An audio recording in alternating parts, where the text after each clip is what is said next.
It's truth with every word. It's Old Trafford. You don't need a halo to know where to go. Unite in a fight, and it's the best to show. If you don't believe me, watch this video. It's truth with every word. It's Old Trafford.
It's truth with every word. It's Old Trafford.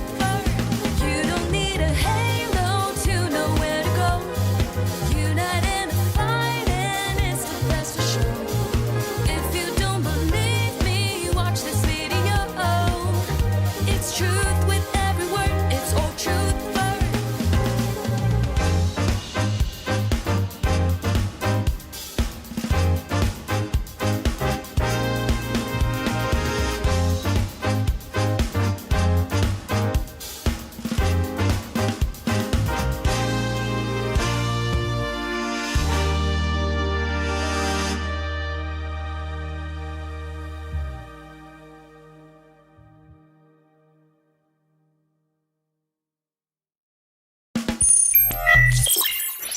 Hello and welcome back to Old Trafford, the home of Honestly Biased sports content.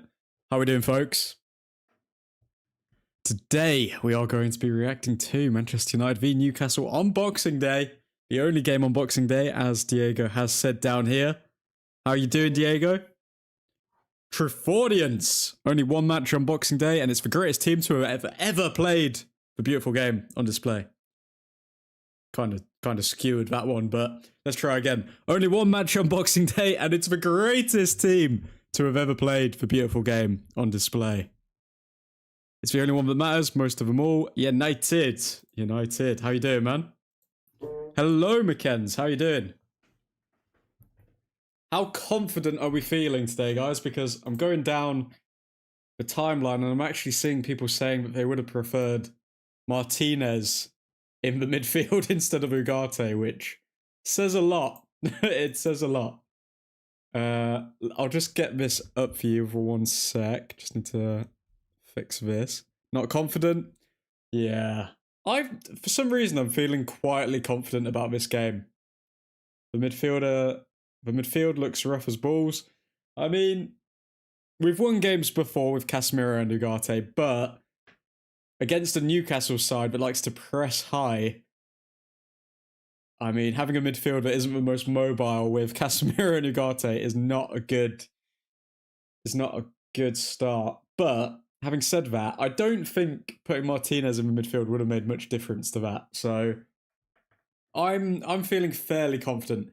Seeing Aiden Heaven play on the right side of the back three, I don't think we've seen that too often, if ever. So I'm a bit worried about how Heaven's going to cope on that right-hand side. It is kind of mad that Yoro has been benched for Heaven, given the fact Yoro cost 40 mil, and Heaven cost 1 mil, so that's a bit crazy in itself. Delo,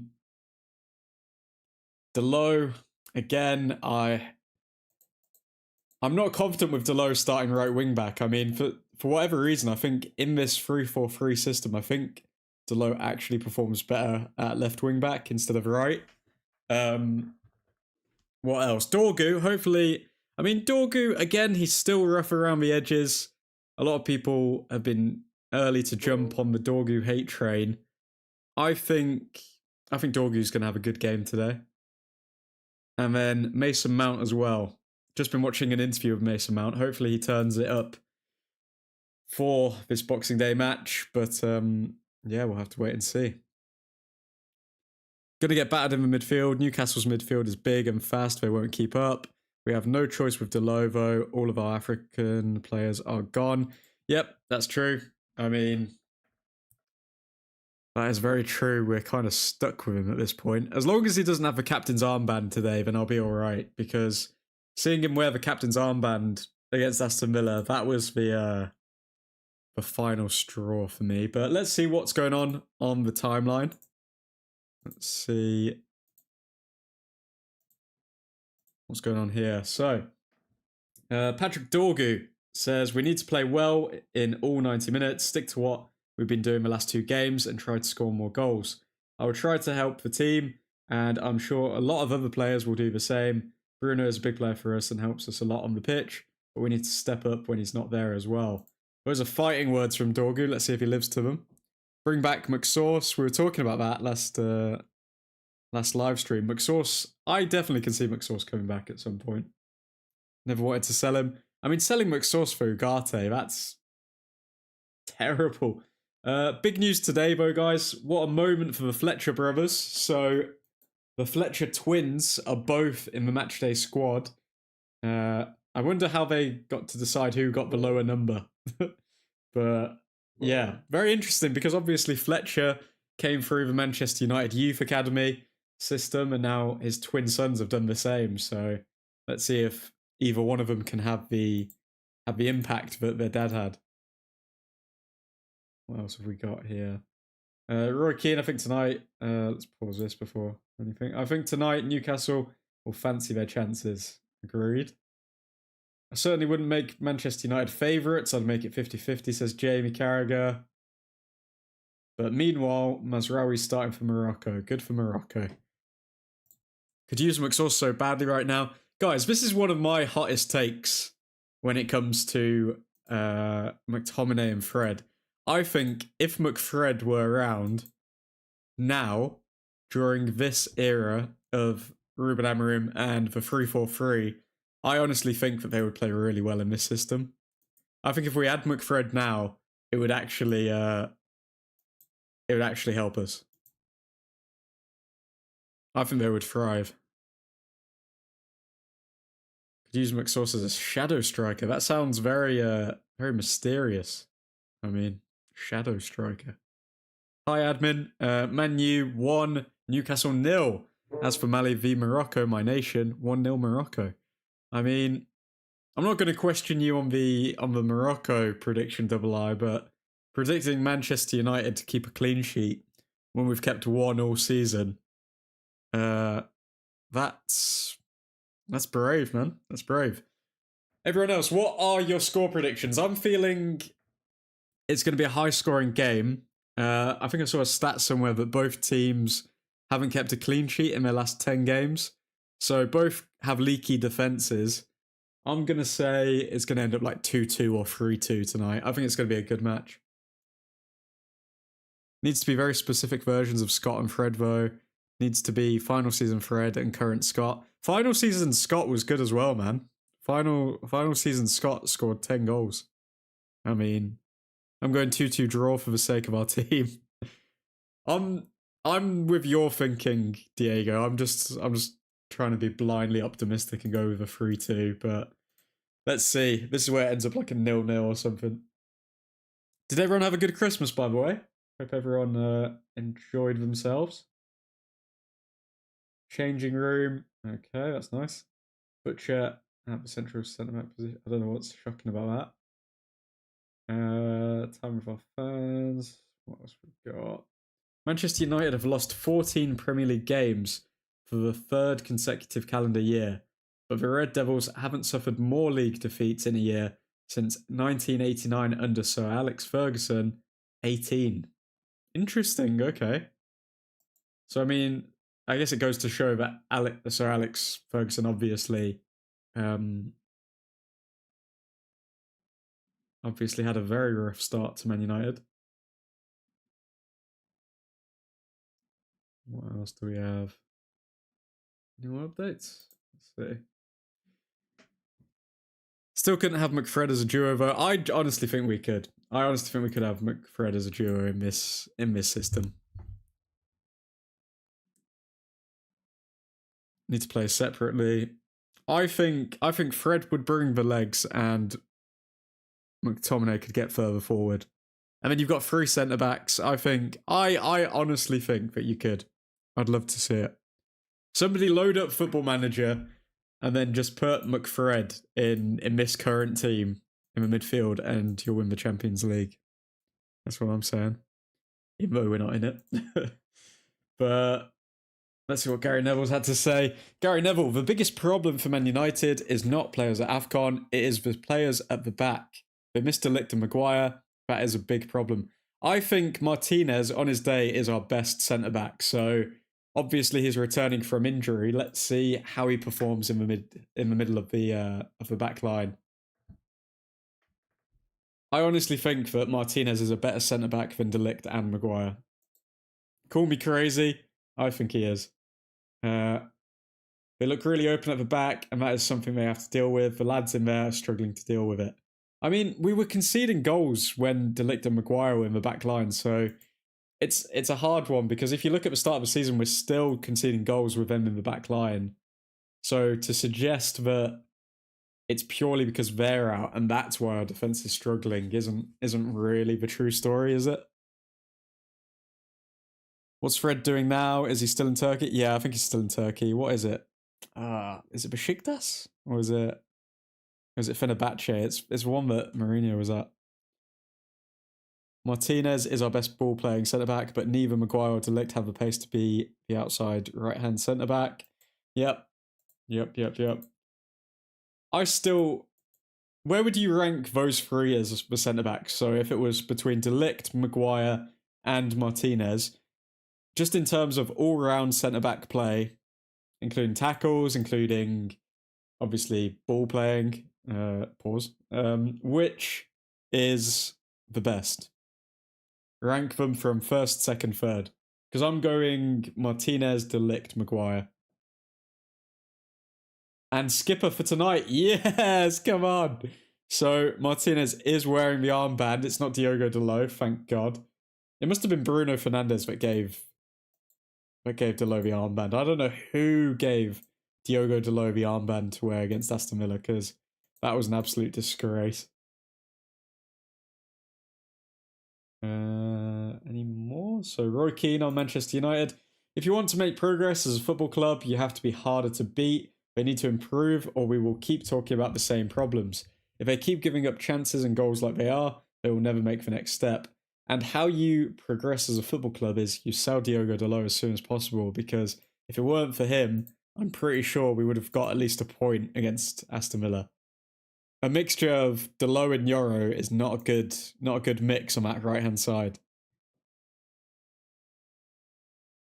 De Ligt, Martinez, Maguire. De Ligt over Martinez. I don't know about that.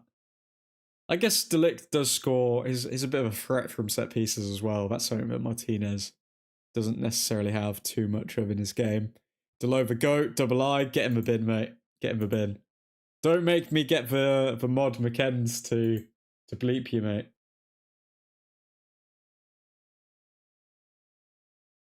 Okay, looks like it's all just the same quote. Don't think anything new's come out.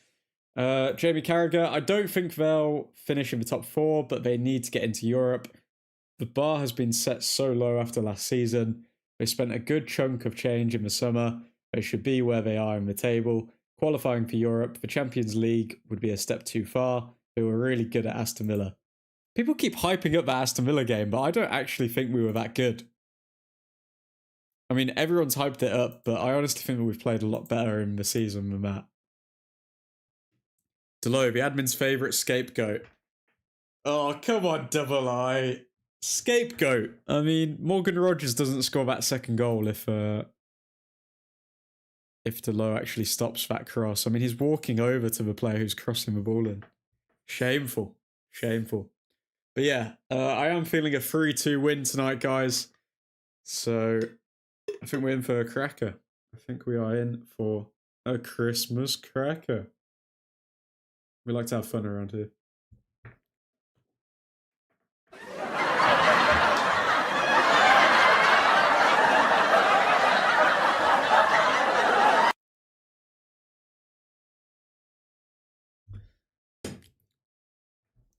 Well. Who do we have on the bench as well? So we know we've got the Fletcher twins on the bench. Let's let me have a look who else we've got. So on the bench we do have Lenny Yoro, Tyler Fredrickson, Tyrell Malacia, Jack Fletcher, Tyler Fletcher, Bendito Mantato, Joshua Zirkzee, and Shea Lacey.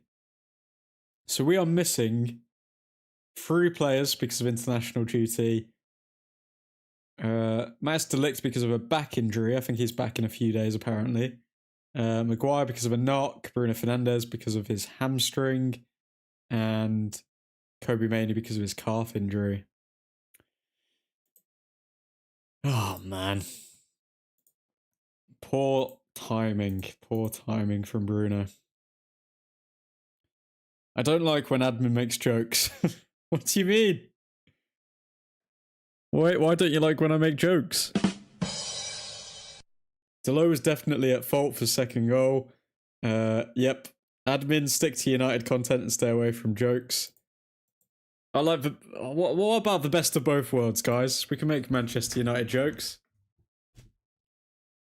We can. We're not afraid of a pun or two around here. I mean, did you hear about Manchester United's laundry bill because they couldn't keep a clean sheet?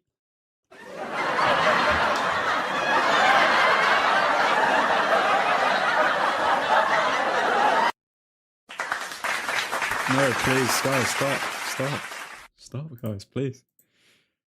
Oh, you're making me blush. We are the butter of the joke, mate. The butter of the joke.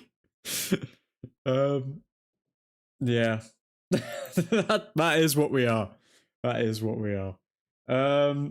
Roy Keane. Has he come up with anything new? Man United need to be better. Okay, thanks. We are not going to compare them to a great defensive teams like Arsenal, but they need to be better.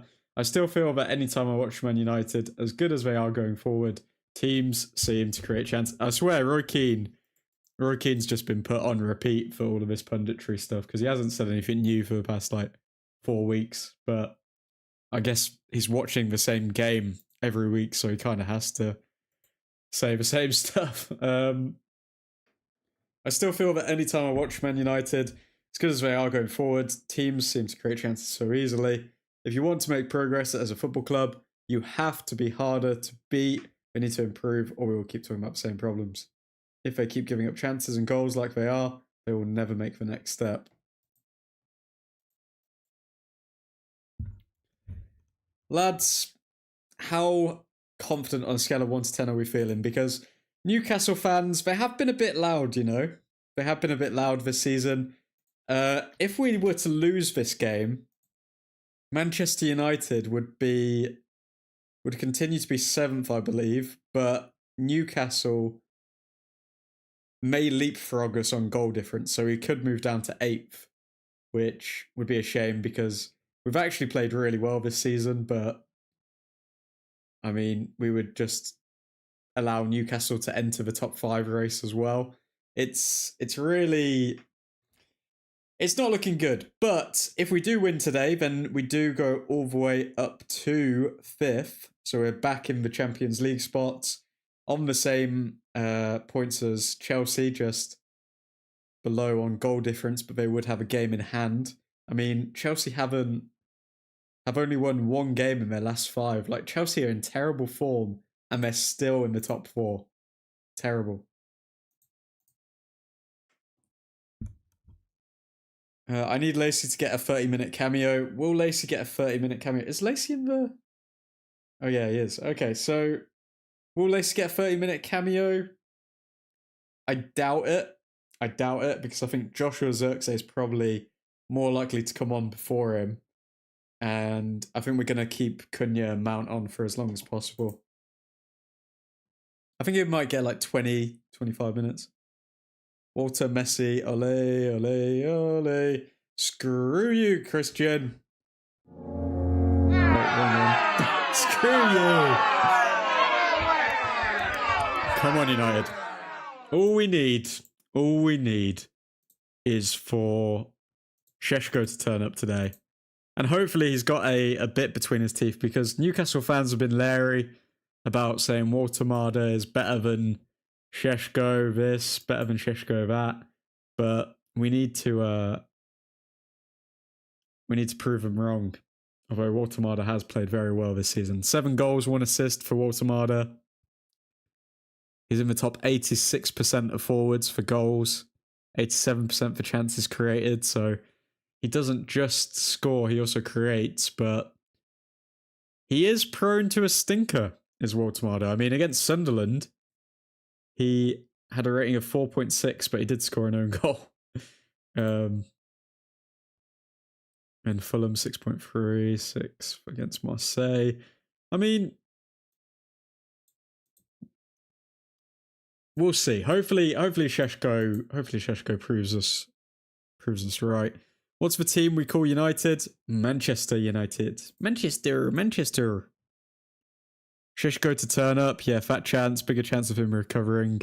That horror of a hairline. What? Shishko doesn't have a bad hairline. Where did that come from? Shishko's hair's beautiful.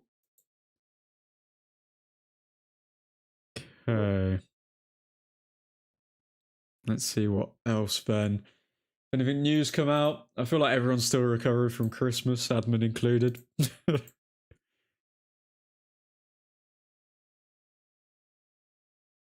He scored that own goal because he genuinely thought he was shooting in the Sunderland net. No, he didn't. I've not watched the own goal, to be fair. I might need to watch it. Sheshko looking like a Slovene Wayne Rooney. What? What? Watch the goal. He's headed it like he's shooting, not trying to clear the ball. Okay, let's have a watch it. Watermarder's own goal.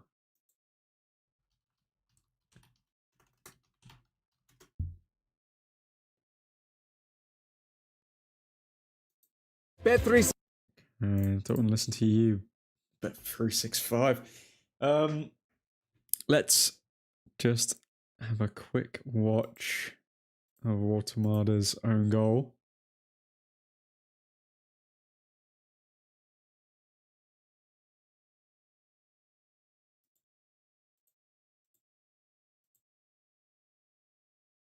What the hell is that? Okay, so the cross comes in. And it's a hell of a finish, to be fair. Off the crossbar as well.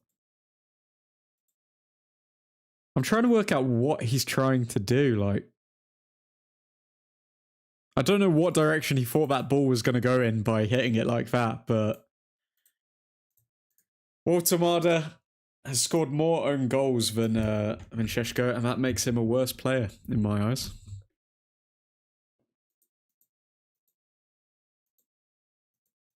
Now, what do we have here on the timeline? So, Roy Keane, I'm not convinced he got a pre-season and signings. They have no Europe, but they are still not showing it. We are still waiting. The question marks are still there for me. We talk about top 4, but they are not ready for that. I honestly think it's down to the players, though. Like, we've dominated pretty much every single game this season, and yet we've still not been able to reflect that in our points. And this is just something to warm your heart, guys. Darren Fletcher with his 2 twins, Jack and Tyler. Jack and Tyler Fletcher, who are both a part of the matchday squad now. Are they Nepo babies? We'll find out when they play. Rory speaking facts once again. What else? Just seen a stat that we haven't won any game this season, but the general has featured in. I'm guessing he's talking about Manuel Ugarte there. And that looks like that's it, guys. I don't think there's any more updates. Let me know what you guys are thinking and how you're feeling before the match. But I think I'm feeling fairly confident. Let's see what the XG was in this match last season. So Manchester United v Newcastle.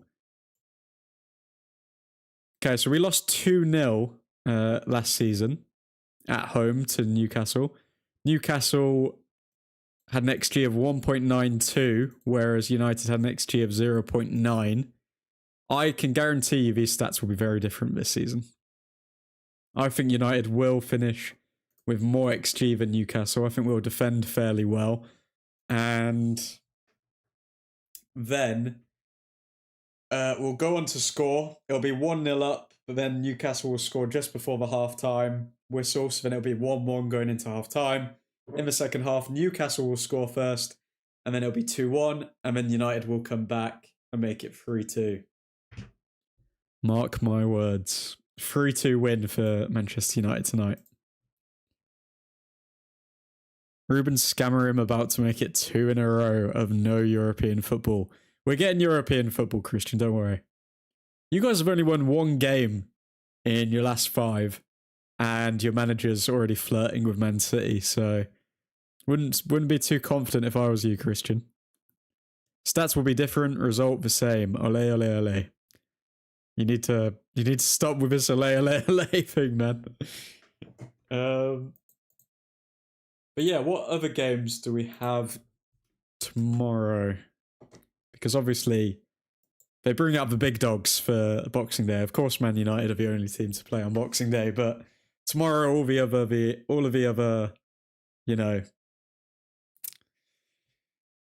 little weakling clubs can play their matches. I mean, Chelsea are playing Aston Villa. You're probably going to lose there, and then we'll be on the same points, Christian. So wouldn't be yammering on too much if I were you.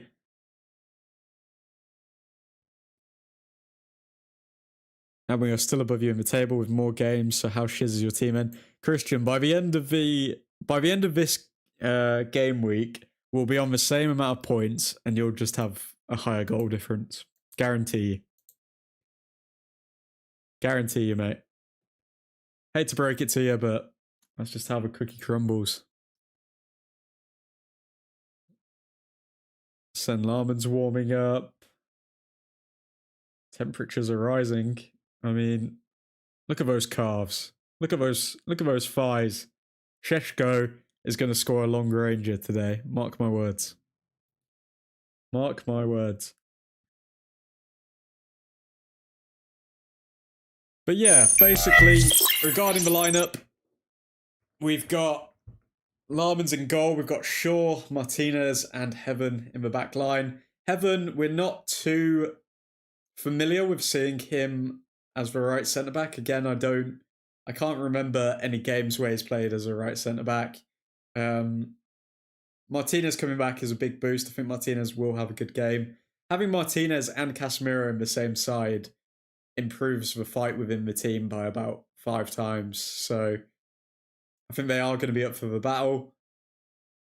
Then Ugarte. Ugarte's realistically the one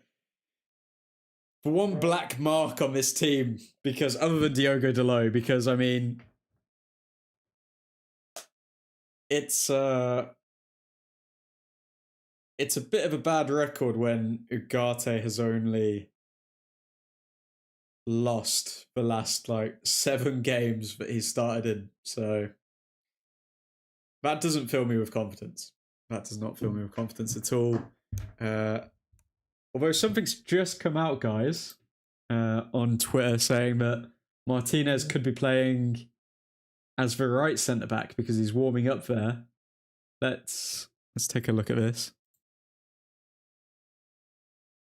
Trufordians, Ethan Johnson in the chat. Mr. Ethan Johnson, how you doing, my friend? Sheshko to Napoli next season. Can't wait for it. Wonder what 80 mil flop striker you'll sign to replace him. Christian, bro. Come on, man. Even you know that Højlund is terrible. It doesn't matter if he's at Napoli or wherever he is. He is a terrible striker. Come on now.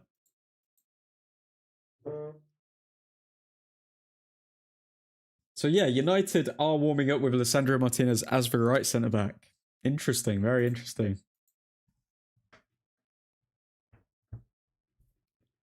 I think that does make more sense to a degree, because I mean, it doesn't really make sense putting Heaven on the right side if he's less experienced. And again, I don't think I've seen Heaven play there. Is Manu still injured? He is injured, Ethan, but he's expected to return in the next match. Højlund is an uber bum, but that doesn't make Sheshko any better. You know Sheshko's better than Højlund. Come on, Christian. Don't play with me, Christian. You know Sheshko's better than Højlund. Let's move. So if Martinez is playing on the right, let's move Heaven over if we can.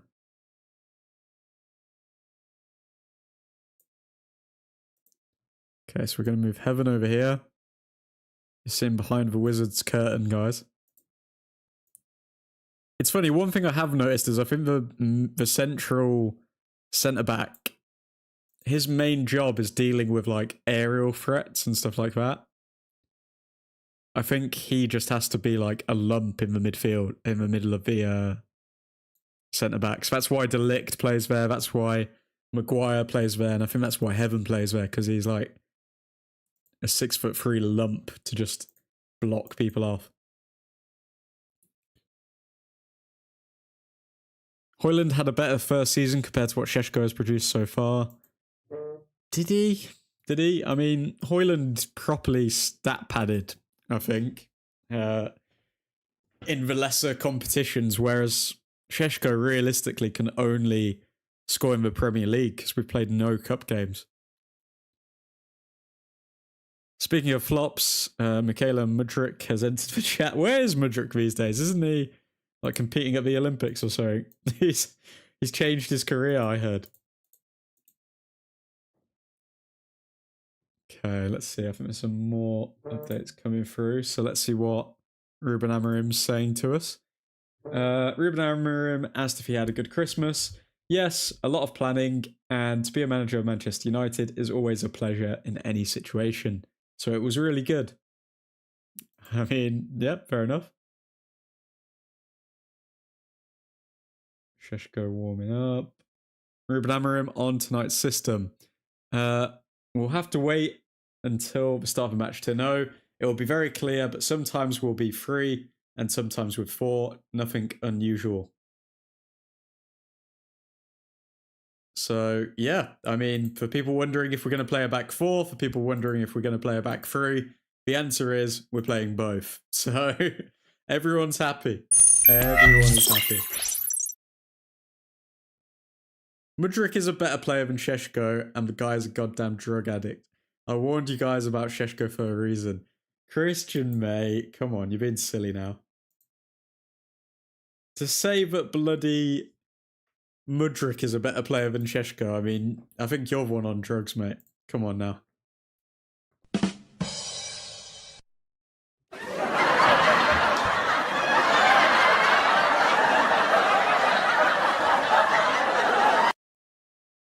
You just got hit with a zinger, Christian. Just got hit with a zinger. Okay, so what else has come out from today? So Ruben Amorim just spoke about why he's picked the 11 that he has amid the absences. He said, it was difficult, but I'm confident that we have the players that we need to win this game.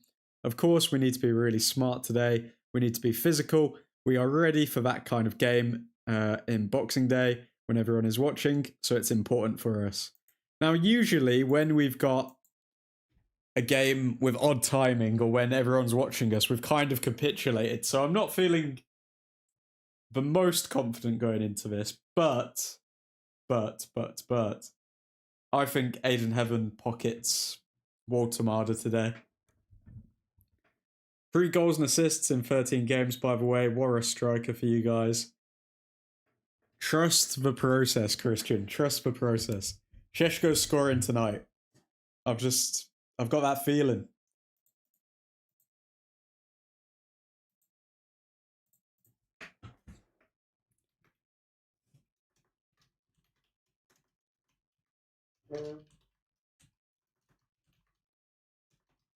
Get your score predictions in though, guys. I want to know how confident we are feeling.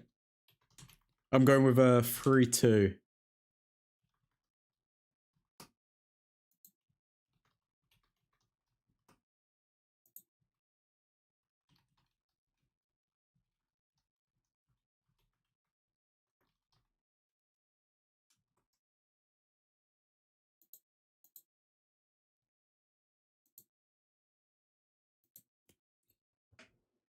Trust the process admin must be Ty in disguise. Christian, all I can say is, in a couple years' time, you're going to be watching Ruben Amorim lift that Premier League trophy. That's all I can say. That's all I can say. I mean, you can live in disbelief or you can get with the program.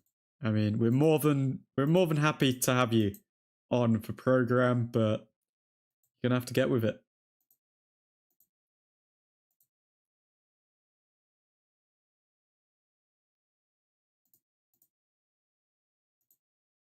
Okay, what do we have here?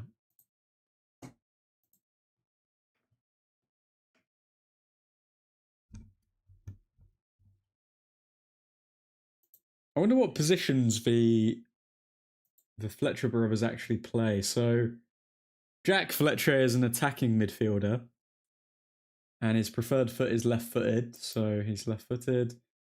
Tyler Fletcher is a defensive midfielder, and he's right-footed, so very interesting. So Tyler Fletcher takes more from his dad, and Jack Fletcher, I'm guessing, takes more from his mom, who potentially could have been a could have potentially been a, I don't know, left-footed midfielder. Who knows? Who knows? In a couple of years, we'll watch Amorim lift Happy Meals in a drive-through. Ye of little faith. Ye of little faith. Amorim has come out saying there are no excuses. We have to perform. I mean, there are a few pretty big excuses as to why United haven't performed in the past couple of weeks, but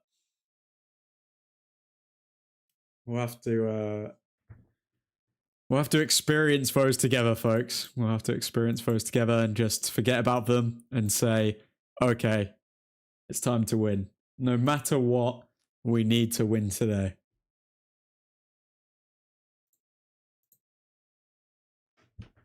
Ruben Amorim has also spoken on the academy players on the bench. He said, we need to have a strong base for the kids to feel comfortable when they are inside the pitch. Of course, now is a different situation because they need to be here, but it's a perfect opportunity for them to experience the environment and to help the team and the club when we need. So basically saying, like, we need to build up the squad so when players do come through, they're not like absolutely destroyed or distraught or, I don't know, disenfranchised by what's actually happening. But he's pretty much seeing this as an opportunity for them. Remember, folks, if you are new to the channel, please be sure to hit that subscribe button and drop a like for daily Manchester United content.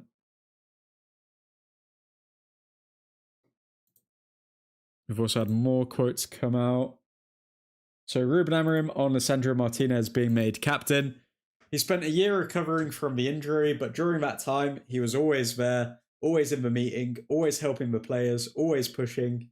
He's an example in every training session, so I think he deserves to be a captain in Old Trafford in this kind of game. And also, he has the characteristics that we need for a game like this. Big up Martinez. Big up Martinez. I honestly, if Amorim had actually made Dalot captain for this game, I think I'd be in Christian's camp. I'd just jump on the hate train because, like, to think that Diogo Dalot was wearing that captain's armband when Lisandro Martinez was on the pitch, mind blowing, lads.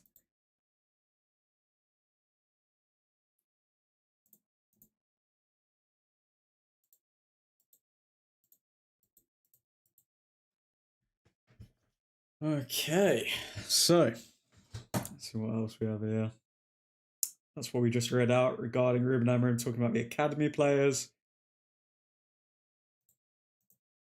It's a slow news day today, apparently, before the match. We've still got 14 minutes before kickoff. Dalot has had a goal contribution in 3 out of 4 of the last games. Ethan, get out. get out. No, we're not having this pro-Dalot propaganda being spewed. Has he really had 3 out of 4? Let's see this.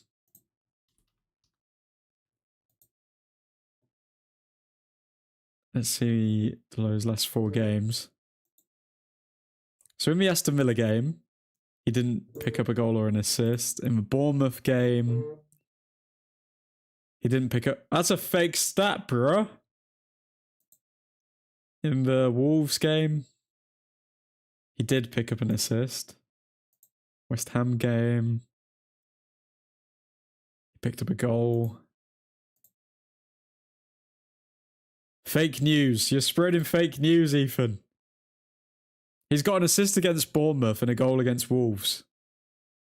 Other than that, he's not got anything. My phone is buzzing, mate. It's excited for the game.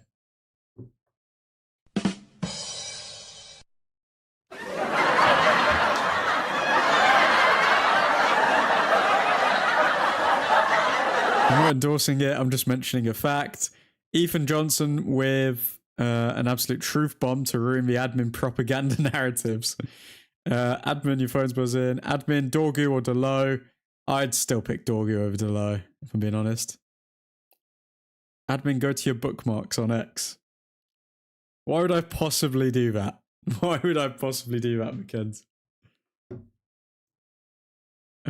It's for propaganda payments coming in from the Glazers. He said Dorgu over Delo. I did say Dorgu over Delo. If you're asking me like either right now or you're saying career by the end of their careers, I'm telling you right now, Dorgu's going to have a better career than Diogo Delo. He honestly will.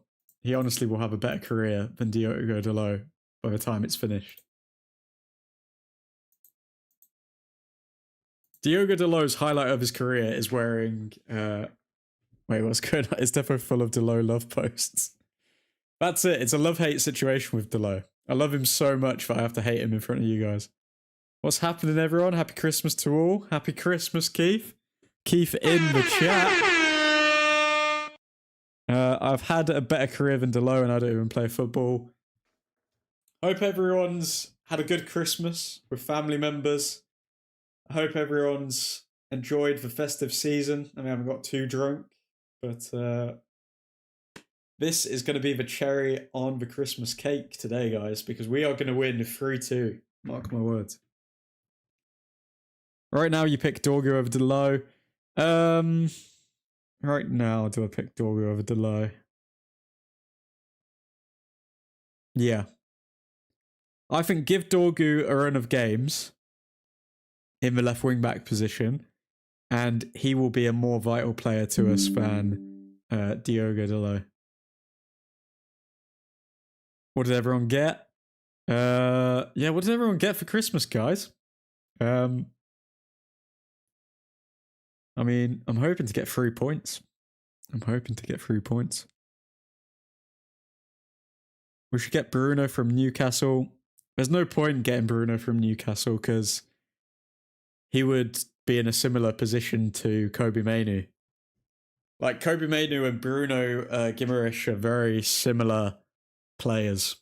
They thrive in like a free midfield, but they can't really work in a two in midfield, or we're yet to see it with Kobe Mainu, I guess.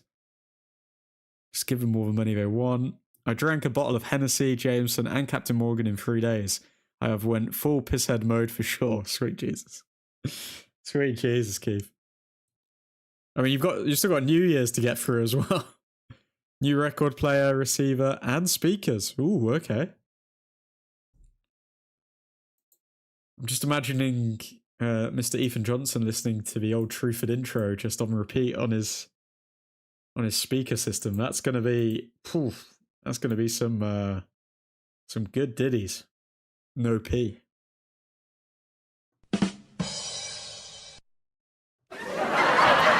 Anything is possible. Nice to look to send in the game tonight.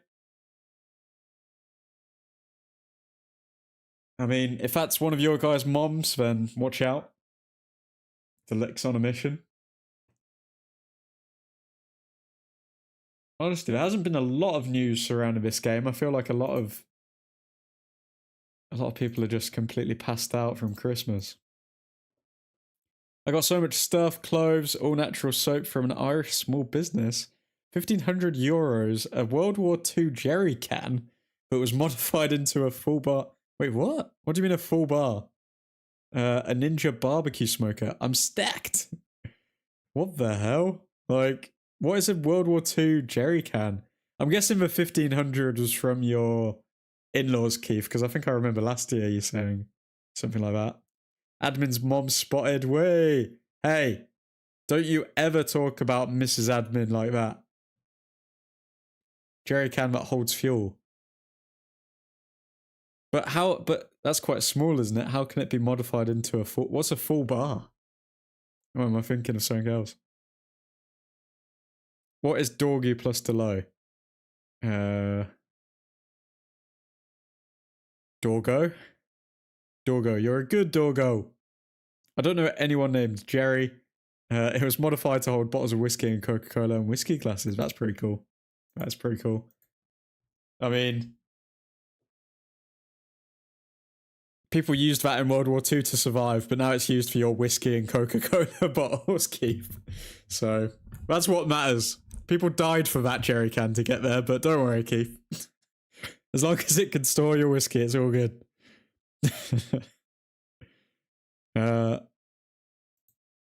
Okay, we are 7 minutes away from kickoff. Any more posts for you lovely people? Amorim on facing Newcastle. We need to be physical. They need to feel uncomfortable. We need to be smart. We cannot lose the ball in our half when we are too exposed or open. Guarantee we lose the ball in our half in the first like 5 to 10 minutes. We know what they want and we will try to do the opposite, but we also need to play with our strengths. I feel we can win every match, unlike last season. Even with many players unavailable, I'm convinced we can win. What else? Bruno Fernandes is in the stadium. That's a captain right there. Most chances created in the Premier League this season for Man United. So, oh my God. Fernandes, Ahmad and Mbuemo have created 105 chances in the Premier League. We're missing all of them. All other Man United players combined have created less than Fernandes, Ahmad and Mbuemo together. We really are in one of the worst positions when it comes to our good players being away right now. Indeed it is, sir. They died, is right, but it now stores my whiskey. Which World War II nation, Keith? Hope it's not a Yank or Frog Relic. Lads, who's actually expecting us to win this without Bruno? I think we lose easily through midfield due to Bruno G and Anthony Gordon. I think Anthony Gordon's going to have a stinker, but I think Bruno G is going to tear us apart. I think he's going to tear us apart. I wouldn't be surprised to see, like, Casemiro get a red card in this game or something. We just need... Like, I can just see it getting even worse for United. I'll take a Christmas miracle for us to win this game. 1-0 smash and grab. Chelsea and Newcastle had a cracking game recently, and they had full squads, so yeah. Are we going to try and just, like, defend against Newcastle? Like, sit in a low block? Because I feel like us trying to play out from the back is just going to play into Newcastle's hands. Any more news for us just before we kick off? We're 5 minutes away. Get your score predictions in the chat. And yeah, big news today, obviously, that the Fletcher brothers are part of the squad. Big up the Fletchers. Coming through the youth academy just as their dad did.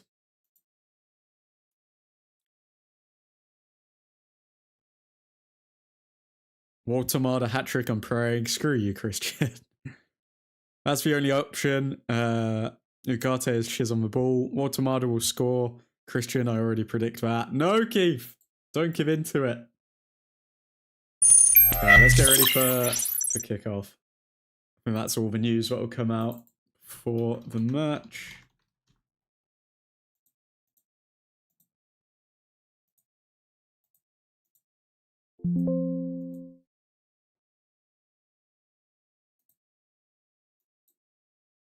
Let's go.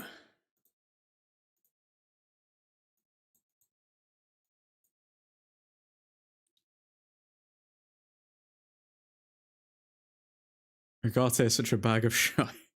You walkout jackets look mint. Well, that's what really matters, isn't it? It's just about us looking stylish. That's all that really matters. We don't care about the scores. As long as we can sell more jackets, that's all good. Come on, United. Come on, United stylists. Come on.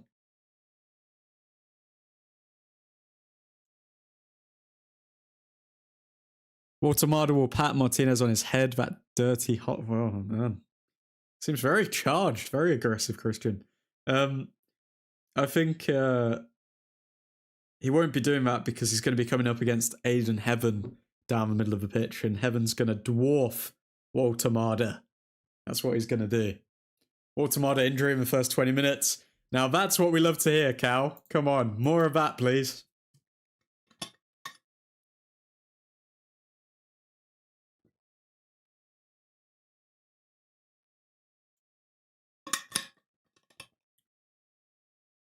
Sorry, guys, just drinking from my World War I jerry can. Okay, let's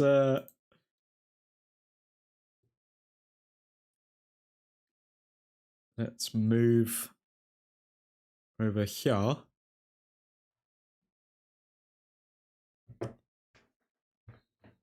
And yeah, 2 minutes away from kickoff. Don't be dissing my cherry can. Just checking you're still here, Keith. Just checking you're still here. Hoping for injuries. Real classy, pal. I mean, how can you say that's real classy, Christian, when you just called somebody a dirty hobbit? Although the 1500 was a sick present. I mean, to be fair, I'd say that is probably the best present. But I mean, was that from the in-laws or just from friends? I don't know. Okay, let's see Newcastle's lineup. Come on.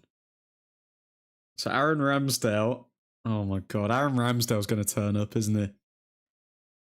Lewis Miley, Malik Fiah, Fabian Shah, and Lewis Hall as a back four.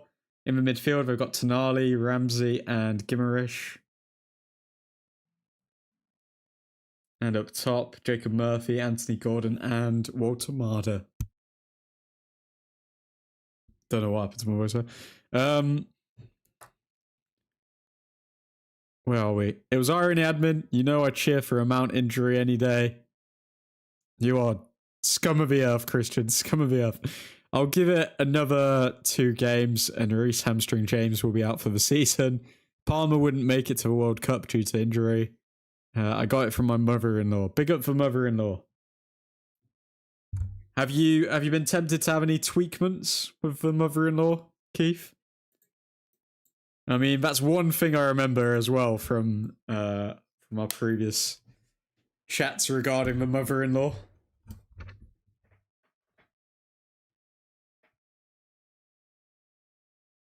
Okay, first start since February for Lissandro Martinez.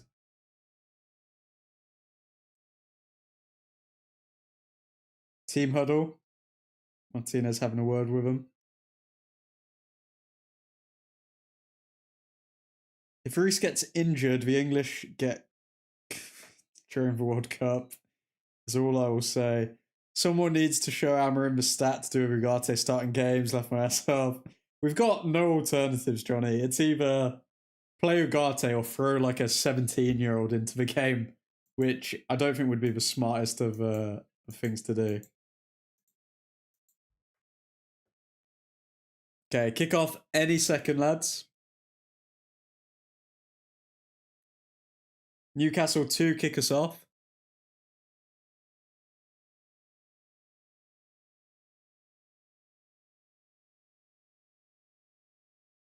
And here we go. Come on. Newcastle have the ball. Let's turn up the brightness so I can actually see the game.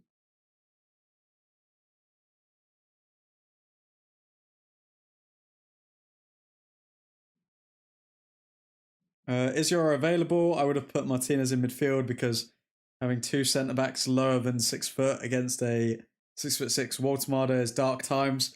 Well, Waltemada realistically is playing down the middle, isn't he? So we've put Aiden Heaven, who's an absolute lump down the middle with him. Euro is available, but he's been terrible these past few games, so I can see why we've opted to not play Euro. Sandro Betman Tonali to kick off Boxing Day. I wonder if he's put a cheeky acca on the game. Cheeky parlay.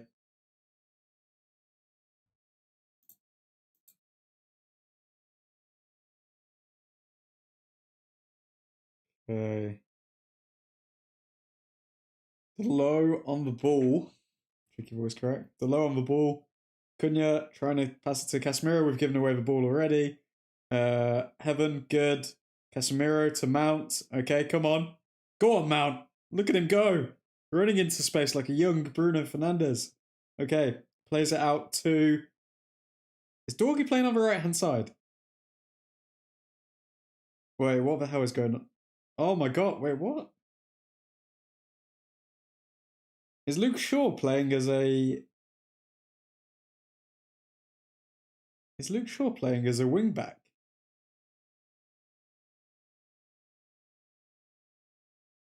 I am so confused with what formation we're playing right now.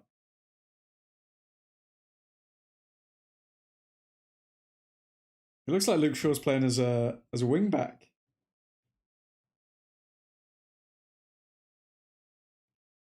Luke Shaw wins the corner for United.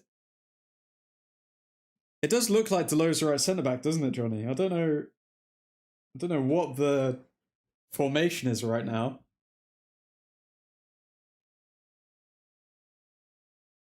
Okay, Mason Mount to take the corner.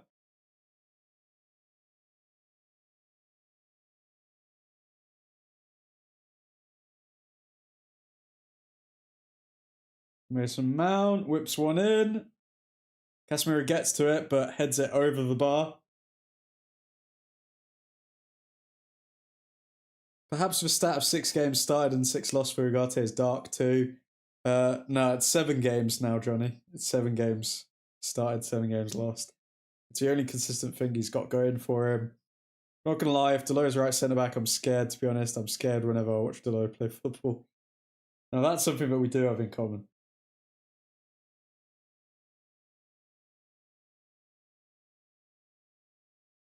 Sheshko to Mount, but then Mount gives it away. It does look like we're playing a 4-3-3 here. Looks like Dorgu might be right wing. It's like Dorgu's playing as a right winger. This is so interesting. I think Mount's dropped into the midfield. Mount's playing as like a 10. And Cunha's playing as a left winger and Dorgu's playing as a right winger. And then in the back line, we've got Martinez and Heaven as the back two. And Sheshko's here. Sheshko's on the wing. Good hold at play. Back to Delo. Delo goes all the way back to bloody Heaven. Terrible from Delo. How much did you spend on Ugarte? Like 40 mil. He's going to be hitting double figures quicker than Sheshko.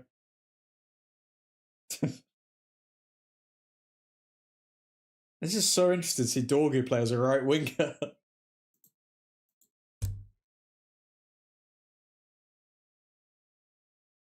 It's funny as well because the interview I was watching with Mason Mount just before I went live, he was saying that he's always been a midfielder, so he was kind of hinting at the fact that he was going to play midfield this game.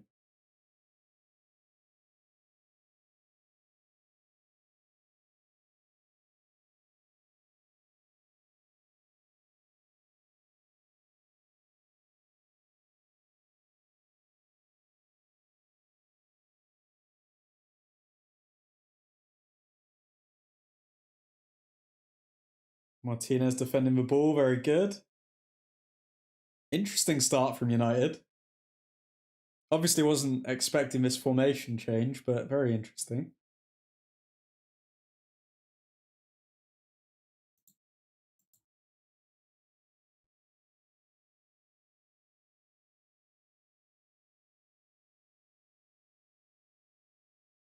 Okay, we're playing out from the back, which I didn't think that we should do, but Martinez obviously is very good playing out from the back. Delo, on the other hand, not so much, I don't think.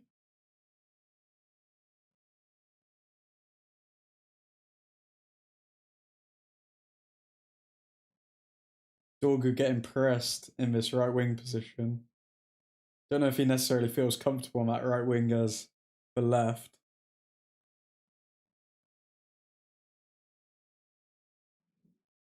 Go on, Heaven. Ah, okay, throw into Newcastle.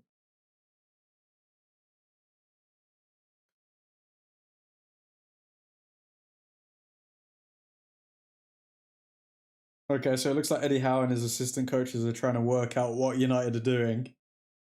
We've already got them confused. We have got them confused.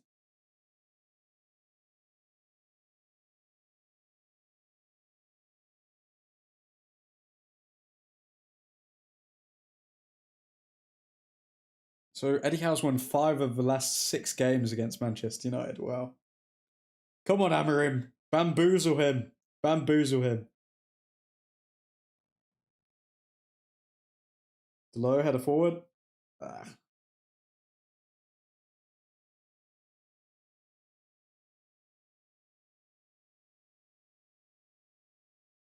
Good from Cunha there. I feel like it was Cunha or Mason Mount.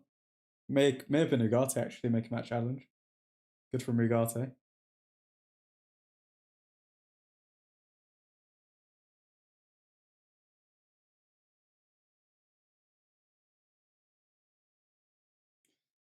Throw-in for United.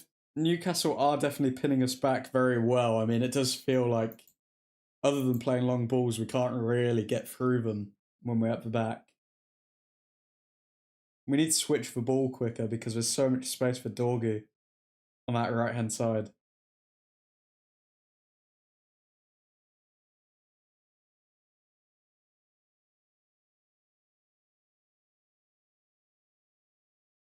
There's acres of space for Dorgu on that right-hand side. Oh, looks like Aaron Ramsdale's down. He hasn't had to do anything, so I don't know why he's injured already. But it looks like Nick Pope's going to be coming on.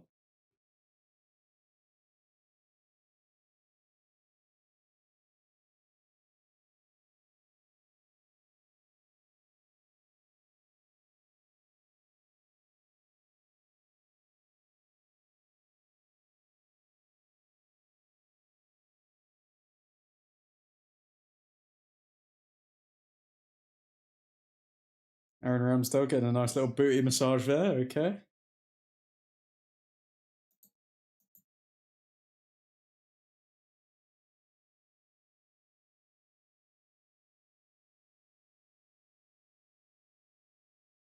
Yeah, it looks like Eddie Howe. It's interesting because Gary Neville's just said that he thinks Eddie Howe's told them to stop the game so they can work out what United are doing, and I think he's got legs to that. That's what I was thinking just there.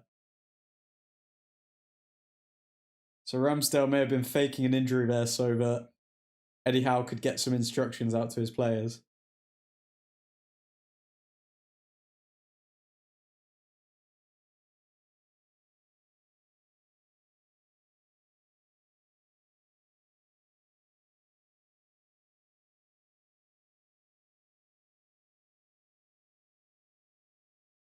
Okay, United pressing Newcastle. Oh, we've got Cunha. Cunha finds Ugarte, but he couldn't get the shot off. Shaw tries to find the cross, but can't. Now Casemiro back to Heaven. To Cunha. To Ugarte. Oh, but Ugarte can't keep a hold of it. If he could have, we could have transitioned very quickly there.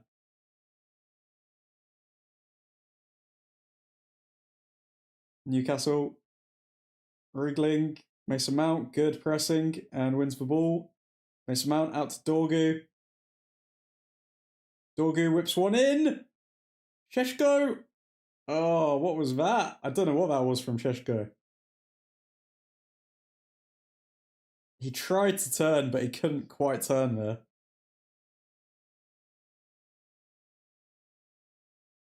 Good cross from Dorgu.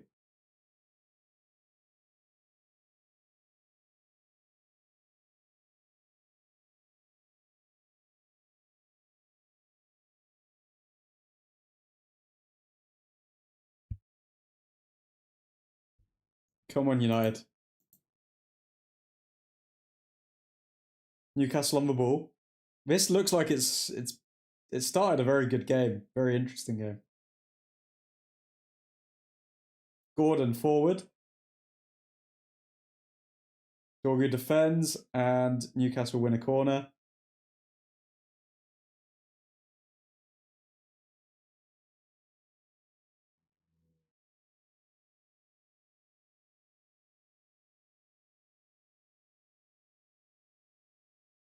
Mount moves just like Bruno. He does run like him, doesn't he? But can he create just like Bruno? Because he is playing him at number 10 role right now.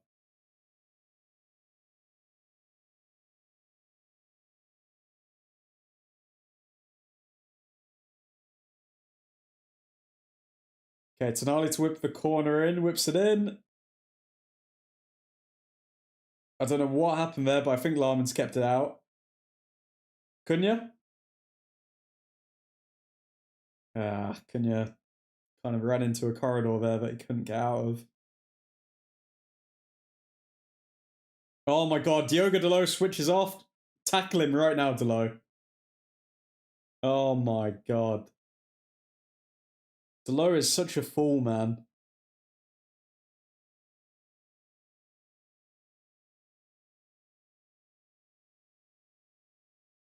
The problem with going back to a four at the back is now Diogo Dalot actually has more defensive responsibilities. We're gonna see Newcastle really exploit that.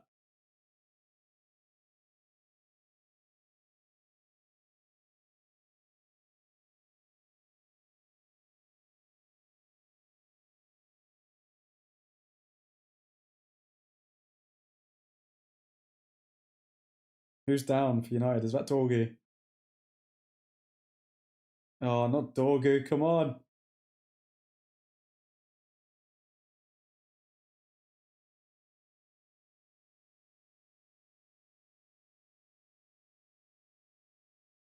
Don't know why Dalot's tapping Dorgu's back. Just leave him be, man. Leave him be.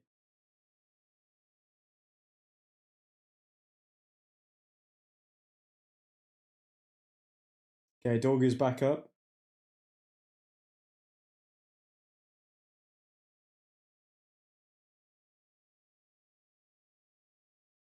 Dorgu started pretty well this game, though. I mean, found a good cross to Sheshko. Sheshko should have done better with it.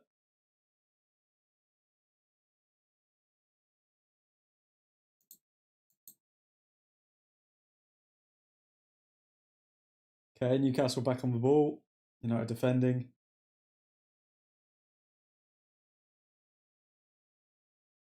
Playing it around the back here, Newcastle.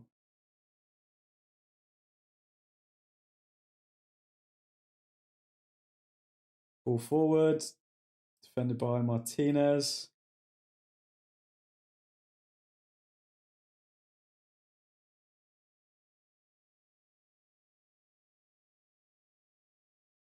Okay, Newcastle taking control of the game. Sheshko close to intercept him there. Very close. And it's a throw in for United.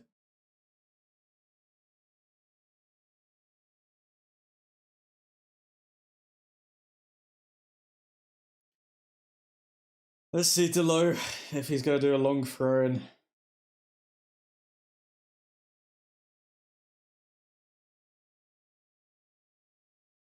Okay, throw in for Dalot. Up to Dorgu. Dorgu wins the header. He wins it again. Mount trying to play a ball over to Shaw. Shaw's there. Shaw back to Martinez.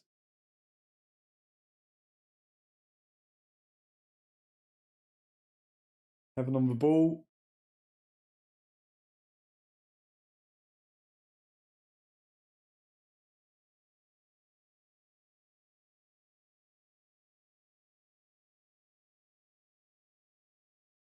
Martinez back to Larmans.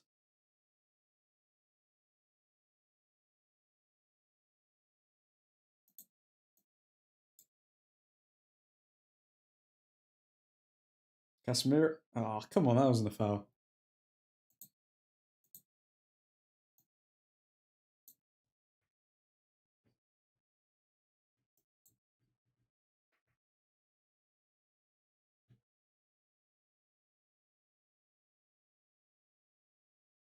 Tonali to take the free kick for Newcastle here.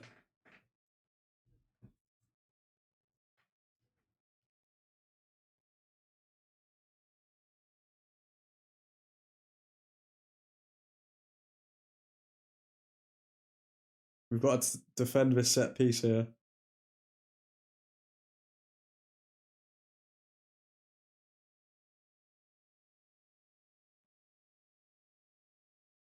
Good block. Away by Shaw.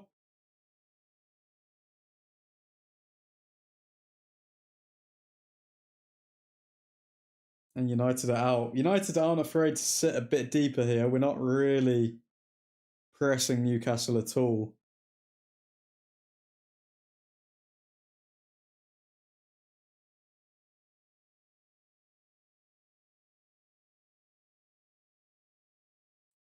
To low in the box.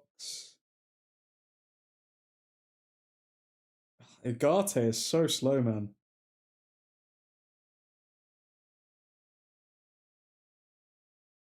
Free kick for Tonali.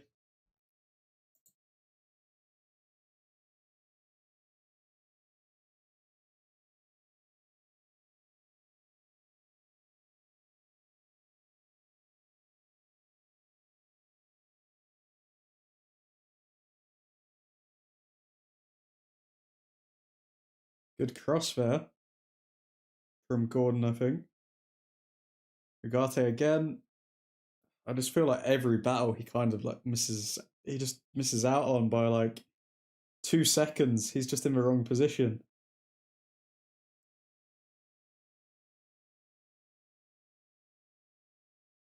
Newcastle corner. Newcastle dominating us right now.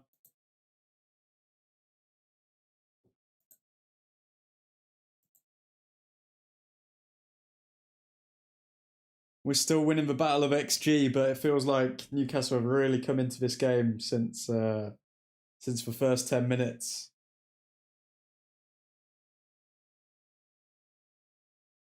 It feels like since that, I'm even showing it on Sky, since that Ramsdale injury, where Eddie Howe was clearly giving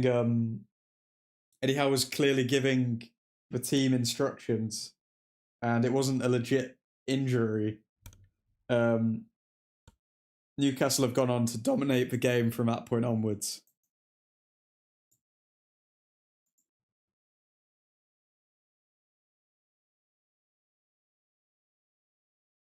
Cunha on the ball.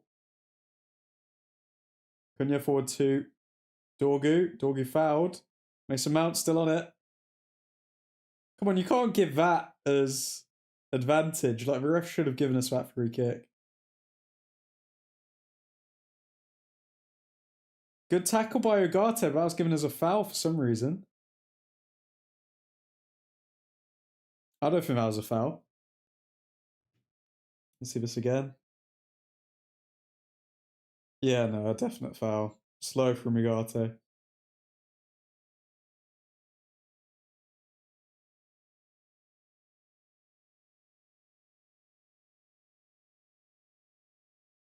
Okay, Newcastle on the ball.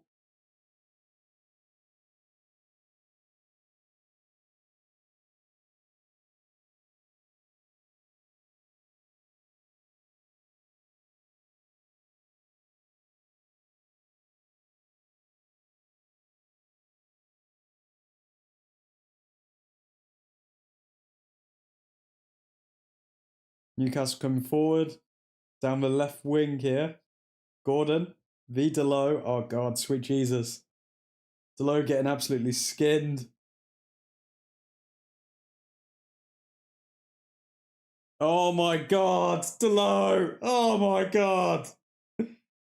Oh, my God. If that ends up in the goal, that is so embarrassing for Delo. He just got served an absolute hot dog. Oh, my God. Delo just got absolutely torn apart by Gordon.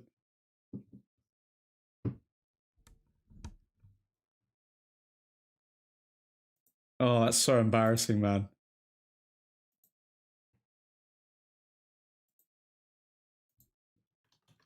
It's death by corners right now.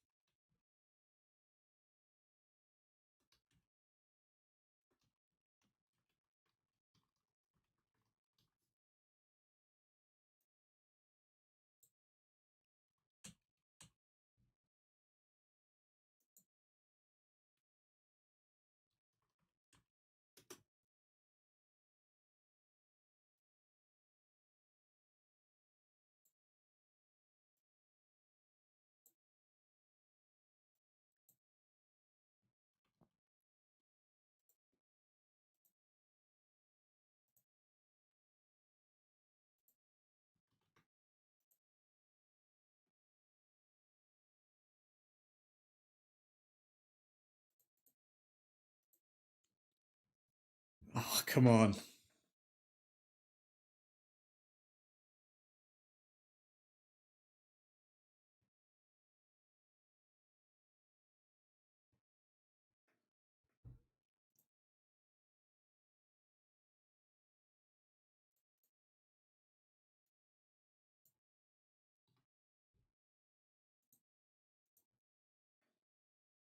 Send Lammers to take the free kick here.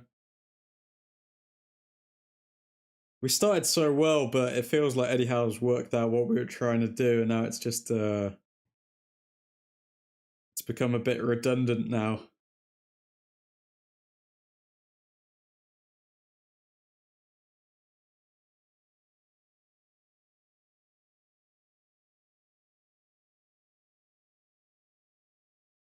Sheshko picking up the ball, playing it to Cunha. Come on. Cunha whips one in, and it's saved.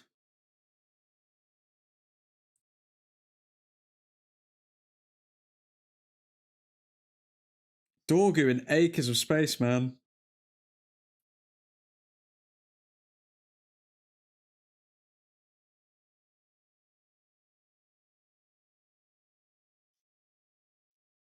Good save from Ramsdale against Cunha, to be fair. Cross in. Dorgu shoots. Dorgu scores. Oh my god, what a goal. Oh my god. Patrick Dorgu with a screamer. 1-0 Manchester United. Come on. This game needed it. It looked like Newcastle had just figured out what United were doing, but in our time of need, Patrick Dorgu, he turns up. Manchester United 1, Newcastle 0.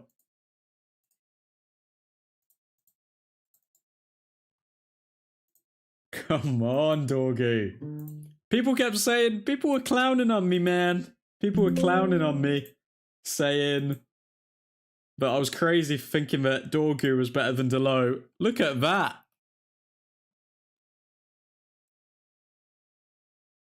Oh my god, you could give Delo that chance 2,000 times and he would miss every single one. Oh, what a goal. Goal, Dorgu with a worldie, Diego Delo gimmick. Are you mad? This is why we trust Delo. Delo is not behind that, Nav. Delo is not behind that. Come on. Big up Patrick Dorgu. Give him a run of games. Give him a run of games. Hello, boys. Hope you're doing well, Nav. Hope you enjoyed your Christmas. Christmas? Your Christmas? Dorgu's still tragic, though. No, he's not. No, he's not. Not as tragic as Delo, Nav. Yeah. Dorgu over Delo any day of the week. He's still only like 20, man.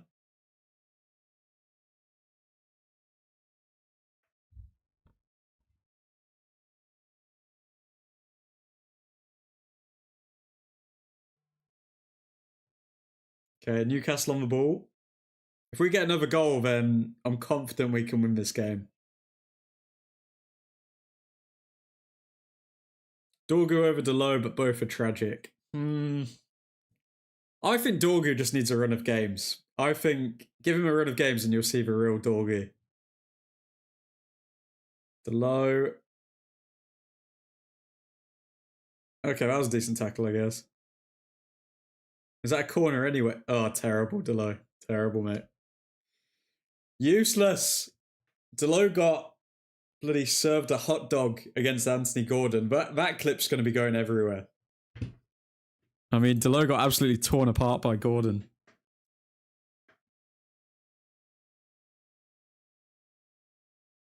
Okay, Tonali to take the corner here. Come on. Whips it in. Mason Mount on the ball. To Cunha. Or is it Sheshko? No, Sheshko coming down the left now. Sheshko whips one in, but it's defended well. Short to Dorgu, and Dorgu tried to get a second, but Ramsdale caught it.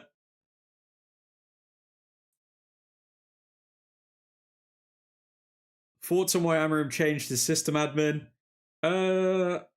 Probably because of the personnel. I think if we kept the same players and they didn't go off to AFCON, we'd still be playing with a 3-4-3. But we're kind of light in a few areas.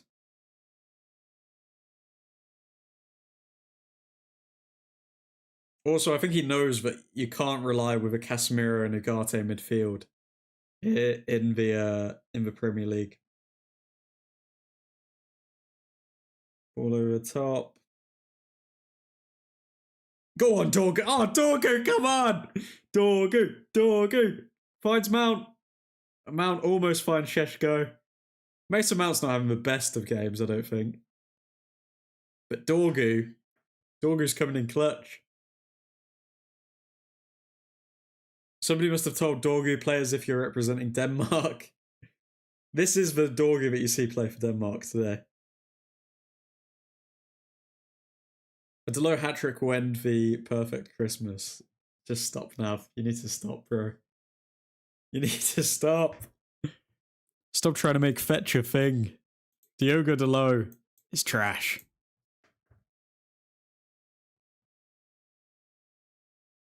Delo forward and it just hits like the blue Newcastle player in the head.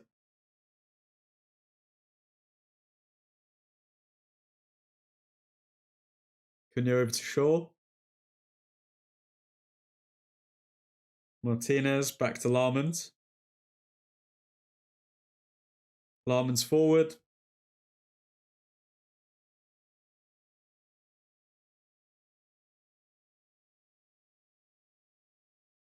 Okay, Newcastle on the ball.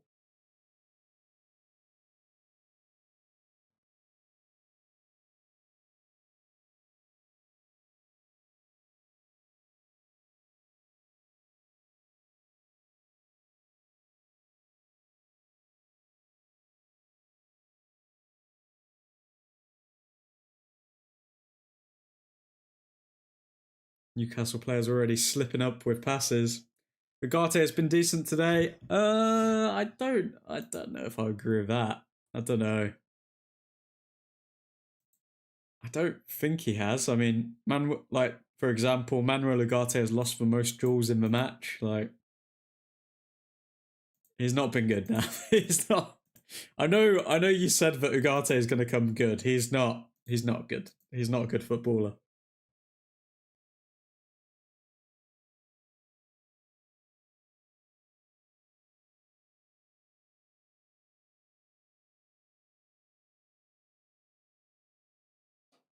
Okay, Heaven over to Martinez.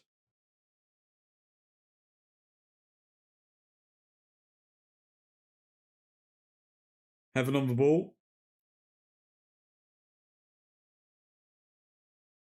Delo, right wing. Dorgu on it again. Dorgu tackled. Couldn't you man of the match? Bro, Nav, what are these crazy takes? Why couldn't you man of the match? Dorgu's just scored an absolute screamer.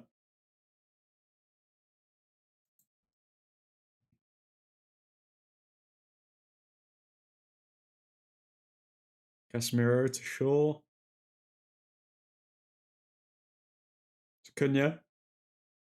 Cunha storming through. Go on, Cunha. Cunha. Cunha trying to find the cross, but he is blocked. And that's a corner. He's been our best player. How can you say Cunha's been our best player when Dorgu's just scored that goal, bro?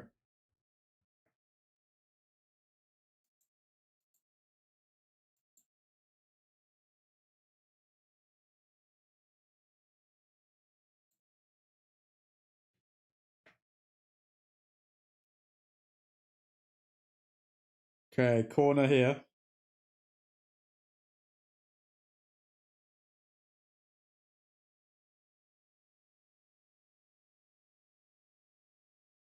Come on, United.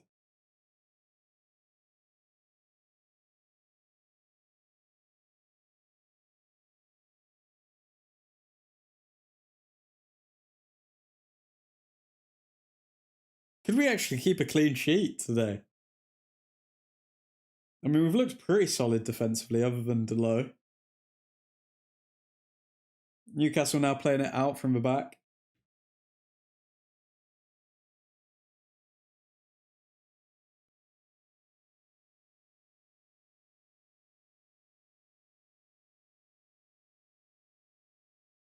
Good touch from Cunha there.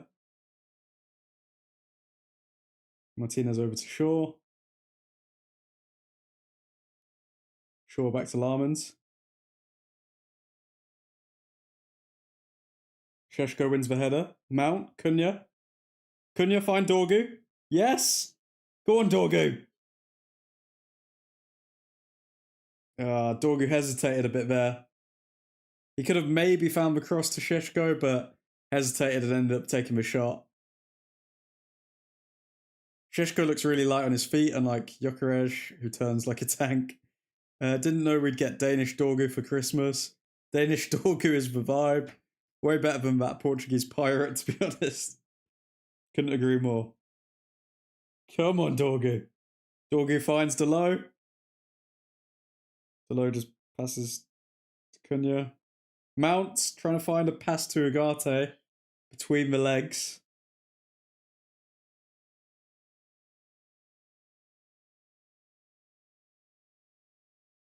"12 minutes to go in this first half. We've performed well, so I'm hoping there's no silly errors to just undo all of that hard work."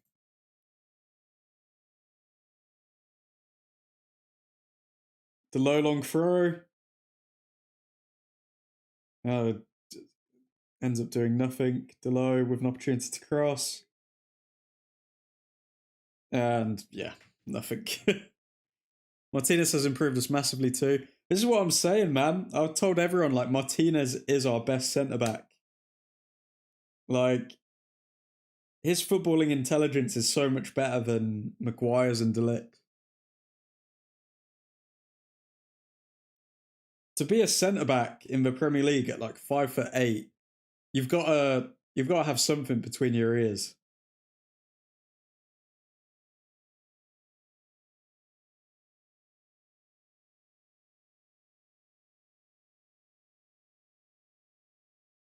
What the hell did Ugarte just do there? What type of turn was that? Ugarte with a Cruyff turn. Amorim back three wouldn't have worked with this side today. We could have been 3 down. Yep. I mean, he's showing some flexibility here, Amorim. Cunha? Oh, why would he shoot? Why would he shoot, man?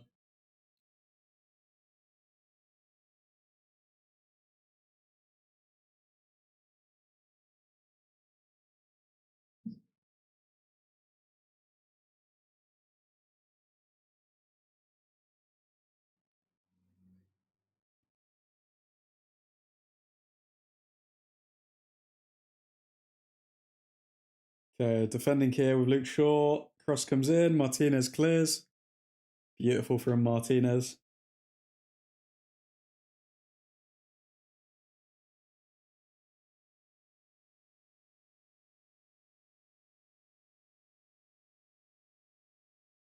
Newcastle on the ball.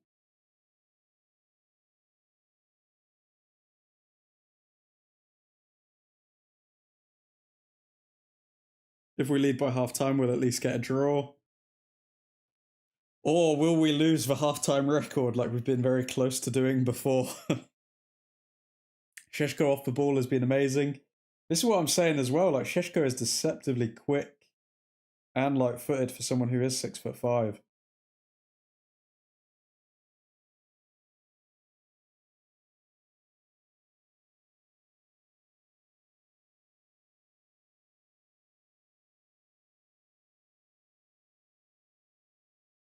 Newcastle trying to build something up here. United sitting deep. And Newcastle just playing it out. Jacob Ramsey in the mud. He gets so much unnecessary hate. I know, man.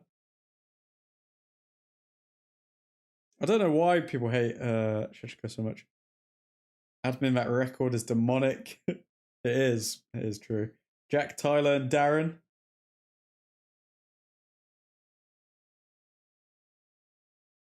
it's crazy, really, that like there was a player who went through the Manchester United youth ranks, ended up being a success for the club, and then he ended up having twins, and then but they both ended up being successful through the Manchester United youth ranks, and they could both obviously play for the first team now. That is a crazy timeline. They are supposed to both be really good as well. I have heard a lot of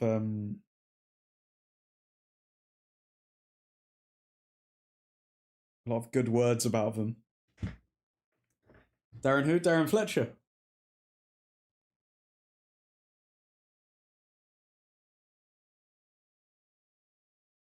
Here we got a throw in here.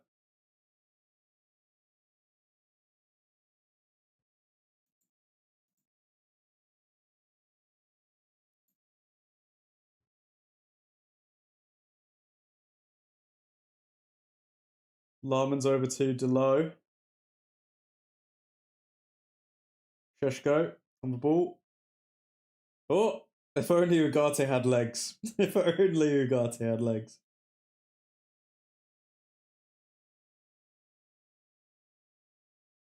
Martinez wins the header. Down to Cunha. Sheshko, amazing touch for Dorgu. Dorgu tackled.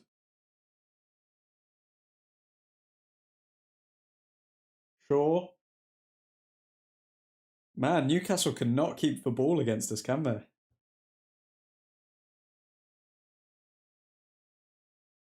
Looks like Newcastle are now prepared to sit deep so when we can make a mistake and they can pounce on it.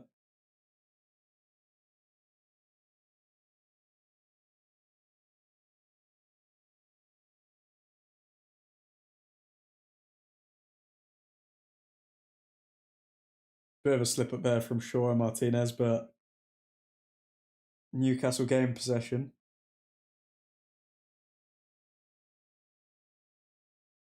Dorgu defending well.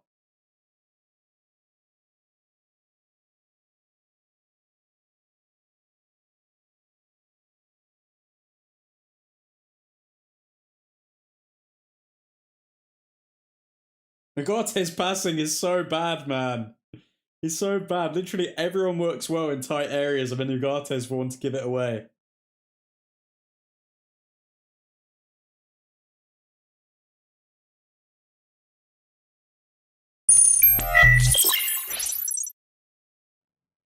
Oh my god, what a cross. Okay, it went through everyone. 5 minutes left of a half.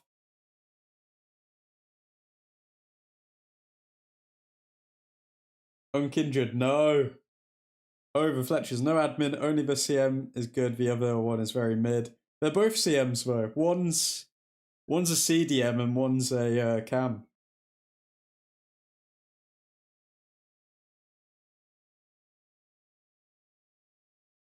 Oh my god. Oh, that cross was bad. Okay. Is Casemiro down? No, he's good, okay.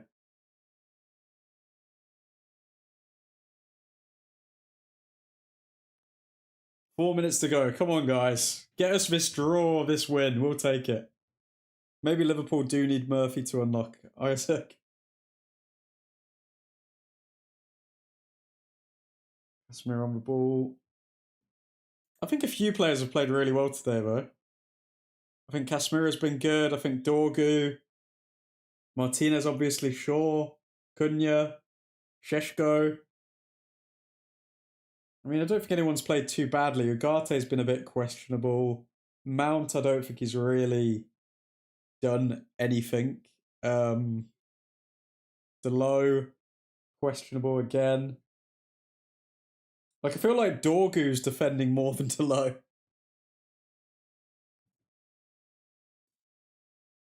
Casemiro boosting up Dorgu there. Things you love to see.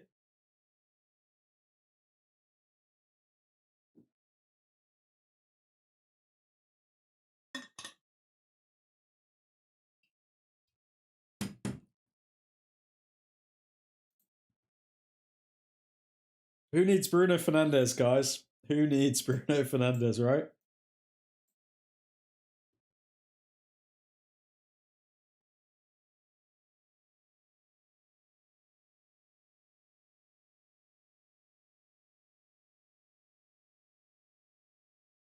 Looks like we're almost playing.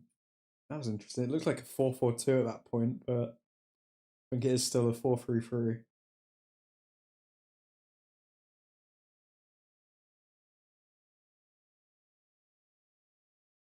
Good from Cunha. We're playing like a team here.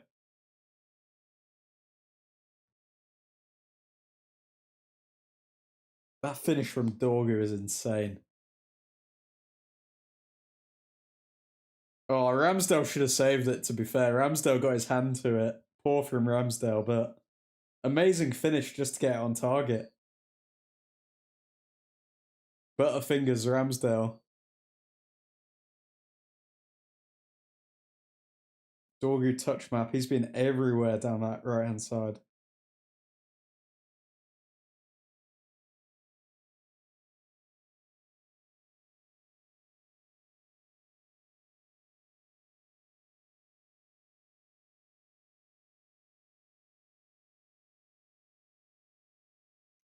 Newcastle playing it forward, going down the right hand side. Good from Shaw.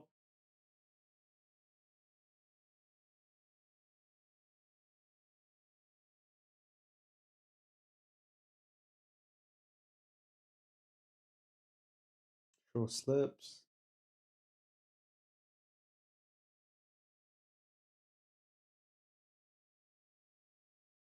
Newcastle have a couple minutes here to get an equaliser. 2 minutes added time.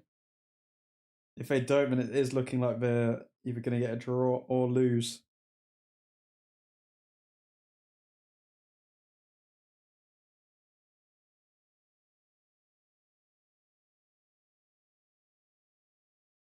I would love Tonali. He's such a beast. People always hype up Tonali, but like, I've never been that impressed with him, to be fair. Also, he is addicted to gambling, apparently. Oh, come on, United.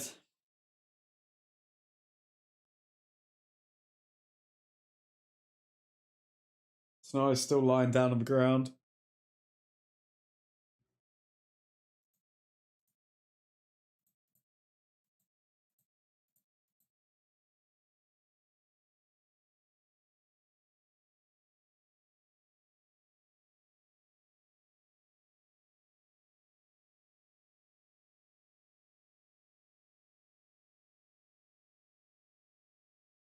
Ooh, Sheshko landed right on his ankle.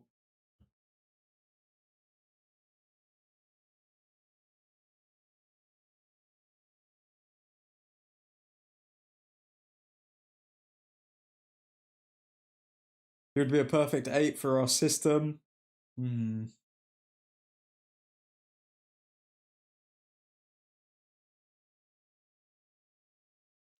It's funny because I'm seeing a lot of differing reports when it comes to the midfield options that we are going to go for. Like, I mean, I see some people, and when I say some people, I see David Ornstein pushing that United are still really interested in Baleba and he's the player that we want. But then Laurie Whitwell and Andy Mitten seem to keep re-emphasizing that Manchester United are strongly going to go for Elliot Anderson. So I'd be shocked if we get both, but maybe we will. I don't know. It's an interesting one. How's assistant look stressed? He should do because our Portuguese Magnifico of a manager has absolutely stumped them.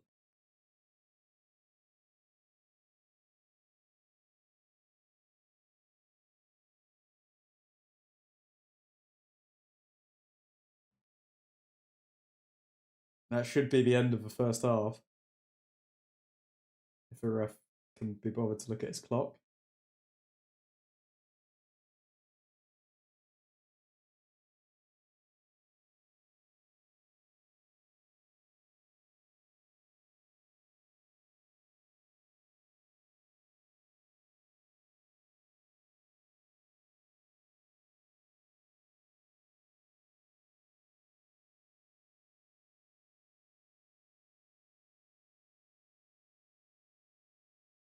And that's half time. 1-0 to Manchester United at the break. I mean, it's been an interesting game, safe to say. Bit of a shaky moment towards the end of that half when we were clearing it.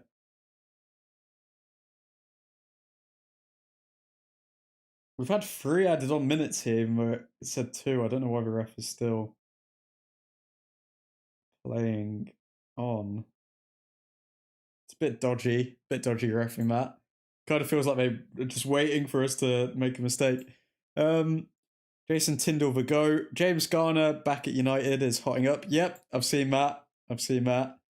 I wouldn't be surprised to see Garner return, because a lot of people questioned why we ever let him go. I guess it does make sense now to bring him back, because he is a solid midfielder. Will James Garner want first team football though? Will he get first team football at United? I don't think there's any guarantee. So unless he is just a big fan of the club and he kind of forgives them for letting him go, then I don't see why James Garner would want to come to United, because I doubt if we're going to sign like a top level player like Anderson, then Garner's going to play much. So it's up to Garner really if he wants to be a squad player at United or he wants to be a starter at the likes of Everton. And then yeah, I think either way he's not elite level like you're saying, Nav. He is very mid. I think I think Garner, he's squad level at best, realistically. I don't recognise this team. Either United are playing really well or Newcastle are having a stinker, because this one is a weird one. I think we are playing well. I think we've played well this season. I think we played well this season. What do we think though?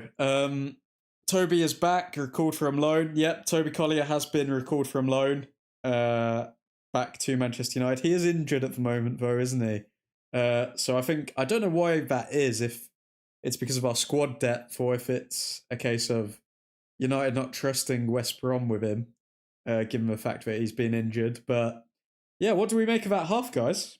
What do we make of that half? Remember, if you are new to the channel, drop a like on the video and subscribe for more Manchester United content. But Toby is the new Kobe. Yes, injured at the moment. He is not the new Kobe. What do you mean he's the new Kobe?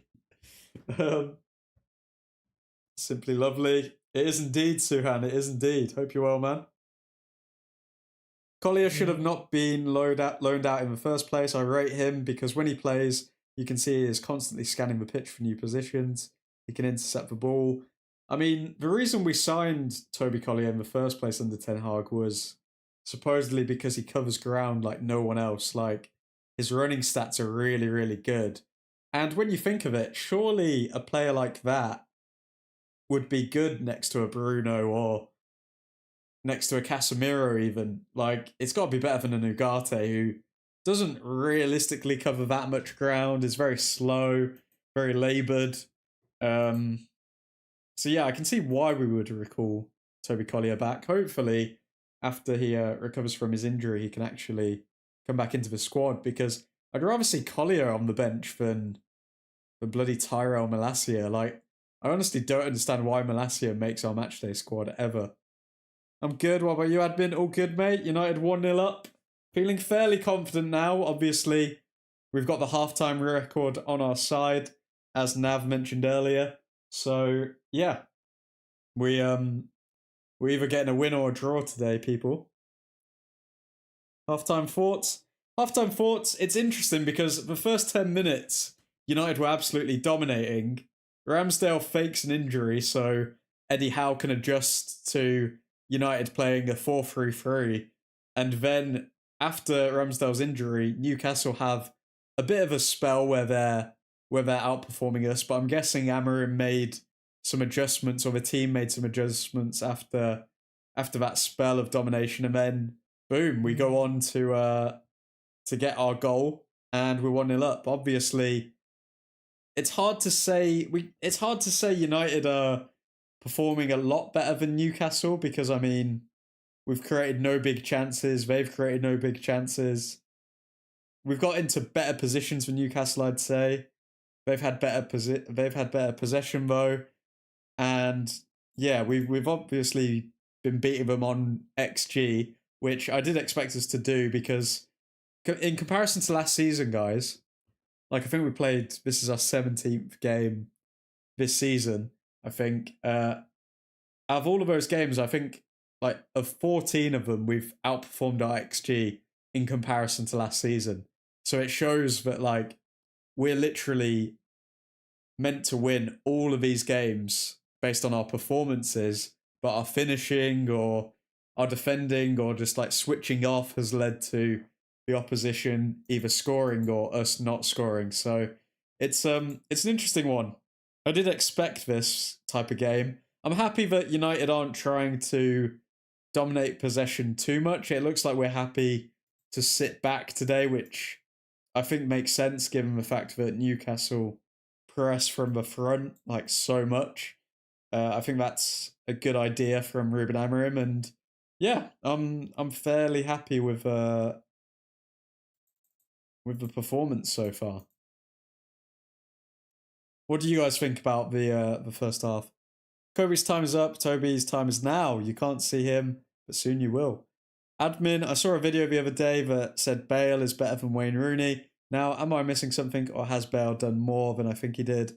He had one standout season in the EPL, that's it. If you're going based on Premier League alone, then you can't say that Bale is better than Rooney. But if you're going on career, people look at trophies. But still, if you're looking at purely based on trophies, then I think Bale wins because of the Champion Leagues. But having said that, Rooney won how many Premier League titles? He won Champions League himself. So it's a hard one. You still edge Wayne Rooney. I still edge Wayne Rooney. I think it's just because of recency bias as well. Like Bale was around more recently than Rooney, so it's easier for people to say, oh yeah, Bale, so good, blah, blah, blah. On a scale of 1 to 10, how confident are you on a win? I'm confident of a win if Šeško scores. If we score another and Šeško is the one to score it, then yeah, I think we're going to win this game. But it has to be Oh, cheeky voice crack. It has to be Šeško. It has to be Šeško who scores the next one. I mean, to think that United are going to go the whole game keeping a clean sheet. I understand we've changed formation. I understand our best centre-back has returned from injury, Lisandro Martinez, but to think that we can keep a clean sheet, I think you'd have to be a little bit naive, a little bit. Cunha's been class. Cunha has been good. I also saw another video that Adam McCullough was on where an Arsenal fan said Sturridge was a better player than Rooney. I disliked it and punched my phone. I mean, the phone didn't do anything to you, Keith, but yeah, I think whoever's saying that is just saying it for clicks. Like, you can't genuinely believe that unless you've got some sort of mental illness. Ugarte still manages to be the worst player on the pitch, even when we're playing well. Yeah, Ugarte, I mean, fun fact with Ugarte's performance, let's see. Ugarte has lost the most duels in the match, so it's not good. It's not good. Sweet Jesus. Keith! God damn, man. Thank you for the super chat. I mean, I'm sorry, but that's a glow sticks moment. Just imagine these glow sticks are something else just for you, Keith. Just for you. Thank you, man. Happy Christmas, admin. I wanted to give a decent super chat and have a drink on us. Thanks for all you do and the entertainment you bring. Nah, man. Thank you. Thank you. Thank one and all of you for tuning in. And yeah, big up yourself, Keith. Happy Christmas, man. But I don't know. I don't think that anyone can say that any British player is better than Wayne Rooney. Sturridge was. You know what I'm gonna do with this, Keith? I'm gonna buy a jerry can, and I'm gonna put a jerry can on the screen for the next live stream. I'll put a jerry can on the desk or something like that in memory of this super chat. Sturridge was asked about his opinion, and he just ignored it. So at least his head is screwed on right. Don't know about the fan though. Sturridge was asked about what opinion? You should admin face reveal. Guys. The face reveal ain't coming. It ain't coming until I can quit the day job. Then the face reveal will be here. And best believe me, it'll be worth it. It'll be worth it. But for now, let's stick to the glow sticks. I mean, if you do want to put in a song request, Keith, then feel free. Ooh, Jack Fletcher's coming on. Is Jack Fletcher coming on for Ugarte? One day you will do YouTube full time. Best believe it, Keith. There's one thing, gentlemen, that's impossible. And that's to beat a man that won't give up. And I am crazy enough to go live every single day on this YouTube channel without making any progress, but one day it will come. It will come. Sturridge was asked about if he thinks he's better than Rooney. Who would ask Sturridge that question? Sturridge is smart enough not to say it because come on now.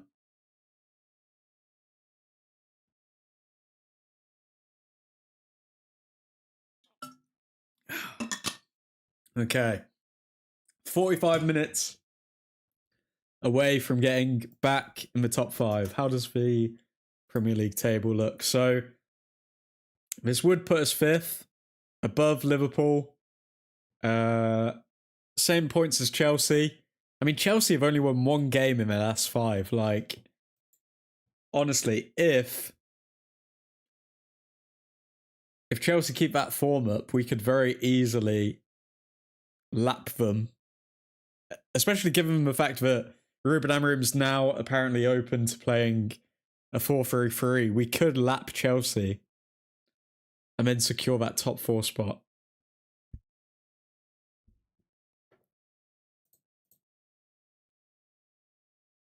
Young Wayne Rooney would outperform any of these kids today. Yamal couldn't lace his boots, and neither could Pedri or Vinny. True story. True story. I mean, Rooney came out and said it himself. Like, he was talking about the difference between him and Cristiano Ronaldo, and realistically, he said the difference was Cristiano Ronaldo was willing to do anything to be number 1, and he did have.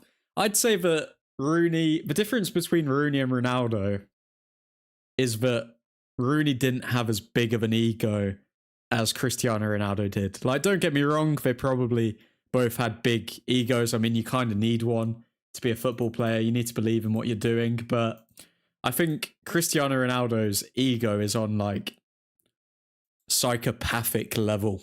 So, like, did you guys see that recent photo that Cristiano Ronaldo posted of his physique? Like, there's not a shred of fat on that man, and it's kind of scary. Like, he's got more muscle on him than a Demogorgon, if anyone gets that reference. Won't be the only one coming if we get the face reveal. Sorry, what? Won't be the only one coming if we get a face reveal. Connor, what? I'm trying to work out if I should be offended, if I should be complimented by that. I don't know. But let's see if anyone's saying anything on the timeline.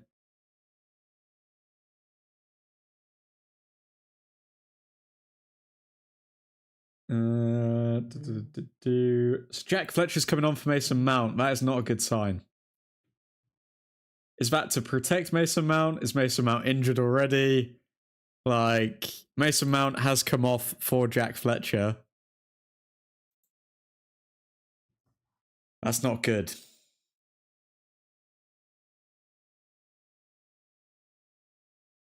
Okay, we're gonna have to we're going to have to wait and see now with Mason Mount if he's injured or not.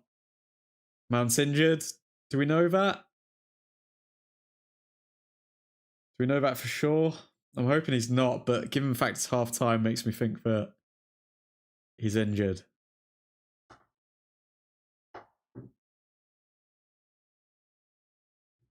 Come on, Jack. Come on, Fletcher. Show us how strong your sperm are. Come on.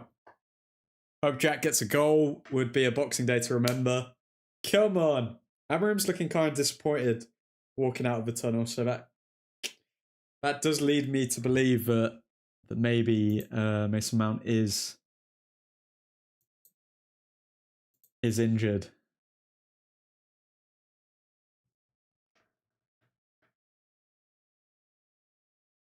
Okay, Cunha to kick us off. Let me just reset this timer, lads.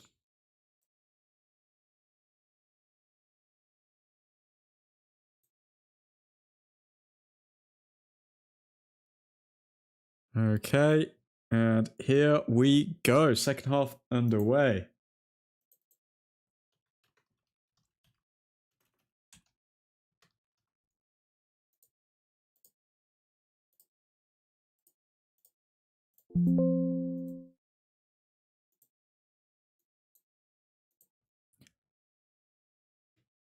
Okay, Casemiro on the ball. Over to Ugarte. Heaven to Casemiro to Delo. Delo misses out though. Oh god. We're looking shaky, man. We're looking shaky at the start of the second half. Ball straight forward. Oh, I'm not going to be surprised if we concede straight away. I'm not. Clearance from Martinez. Newcastle still on the ball around our box. Luke Shaw on the ball now. Luke Shaw hits it forward, and it's going to be a throw-in.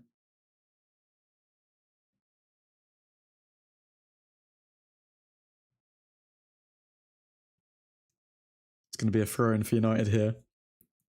Amorim always looks disappointed. Yeah, that's a good point, Cal. That's a good point. Fair. Fair.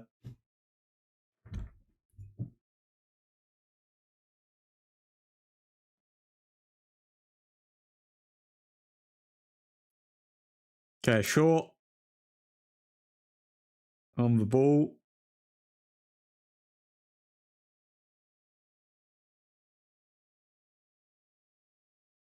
Newcastle have it in the back.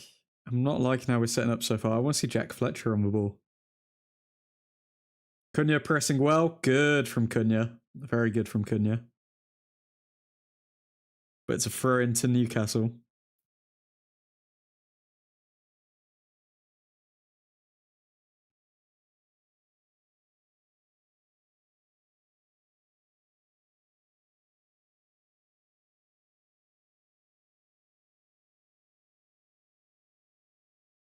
Okay, Newcastle passing around the back. Ball forward to the right-hand side. Cunha, one-on-one defending. How can he do? Eek. Kind of got turned there.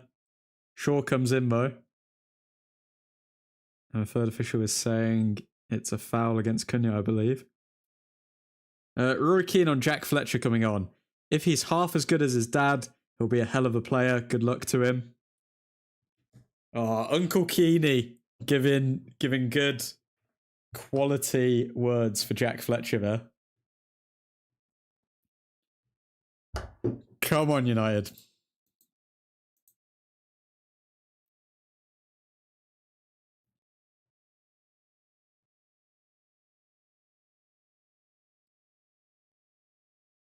Whips one in.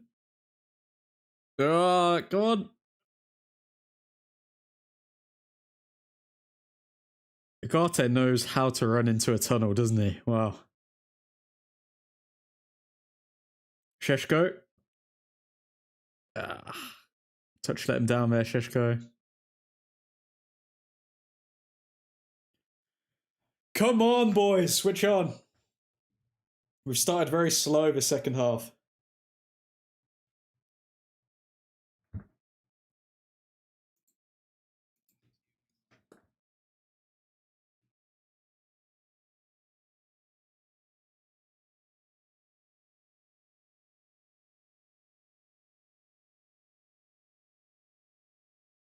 Come on. Okay, corner for Newcastle.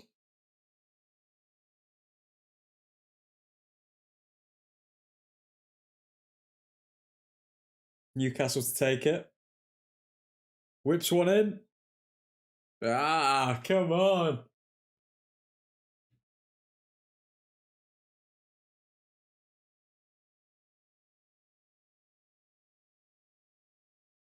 Corner again for Newcastle.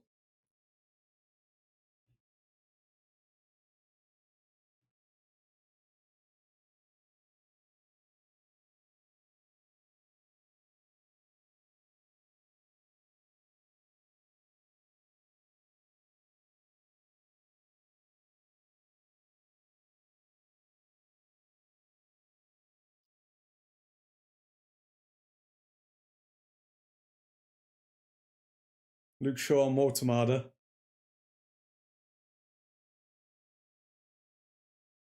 Good block by Dorgu. Didn't know much about it, but still, good block.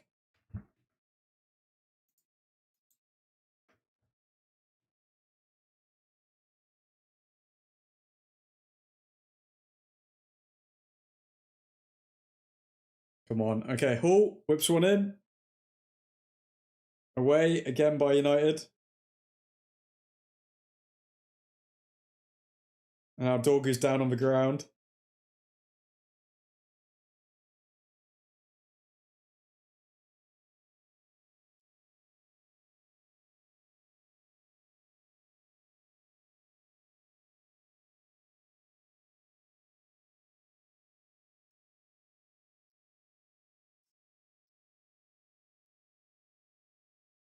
Looks like Dorgu got slapped in the face there.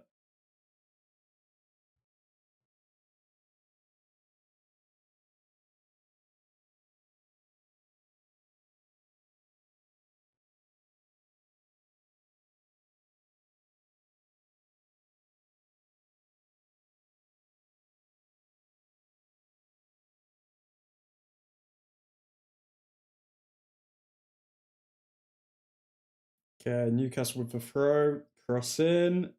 Shaw defends. Is that another corner to Newcastle? Wow. It's been all Newcastle this second half.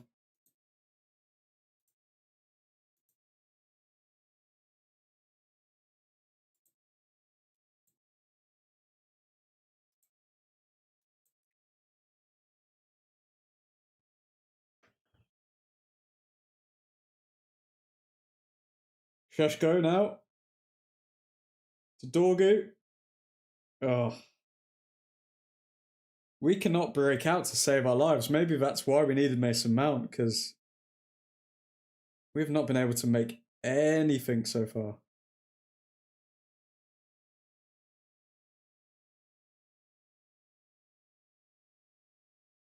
Dorgu hit again in the face.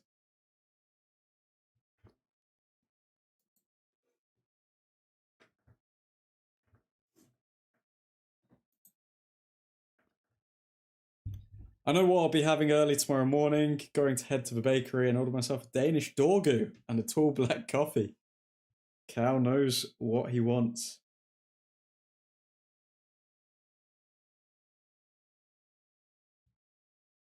Danish dominance today. I mean, Dorgu, I think Cunha's played really, really well, but I think Dorgu's been man of the match for me so far. Dorgu's been everywhere.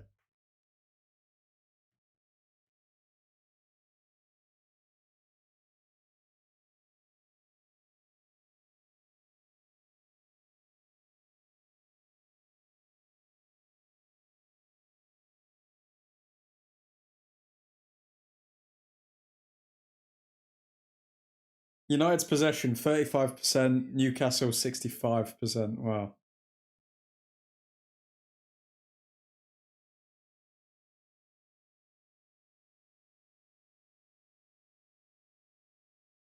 We've definitely sat deep this game, to say to say the least. We've sat deep. If it stays like this, though, we need... What changes do we make? Do we bring on Xerxes for Sheshko? Is there any point? Because, like, at the moment, we just can't even keep possession.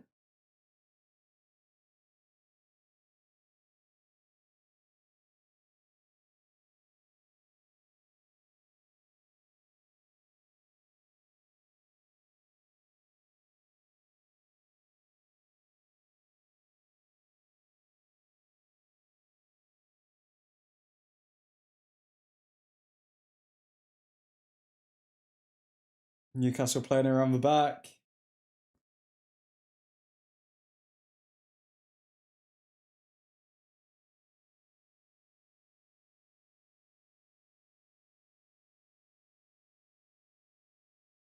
Ugarte.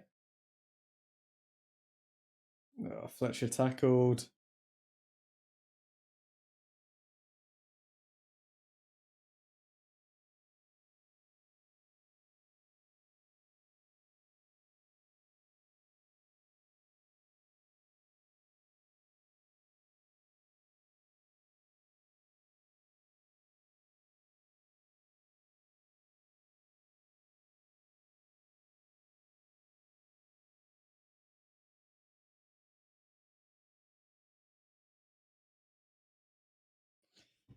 Oh my god, our players just dropped off a cliff in this second half.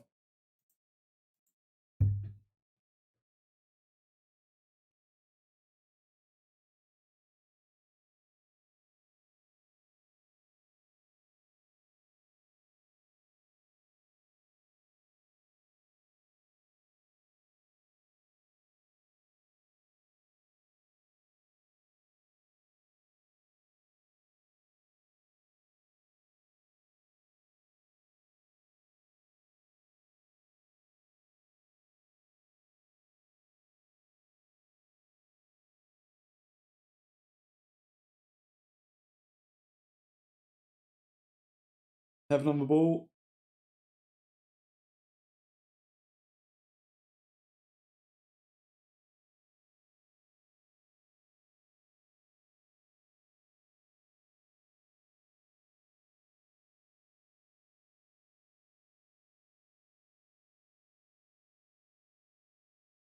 Sheshko on the ball.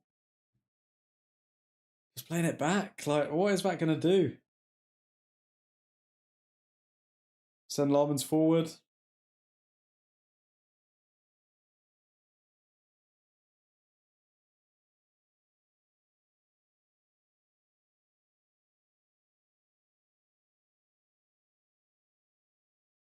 Yeah, Xerxes coming on. I thought they'd bring Xerxes on for Sheshko because Sheshko's not giving us much right now.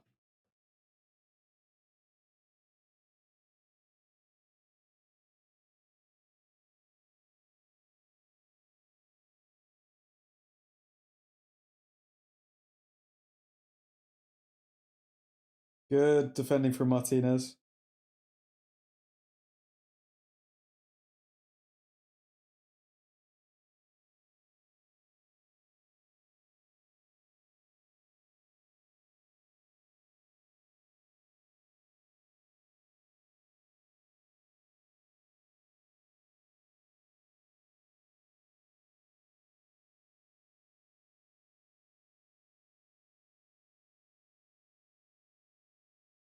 Oh, Martinez away again. Man.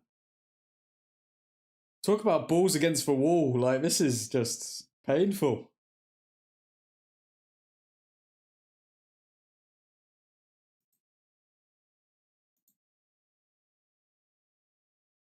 Man United are completely pinned back in our own half.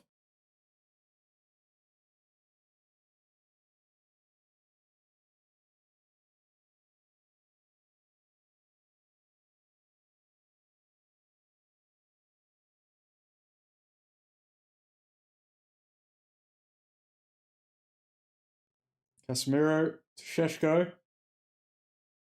Sheshko forward to Dorgu. Go on, Dorgu.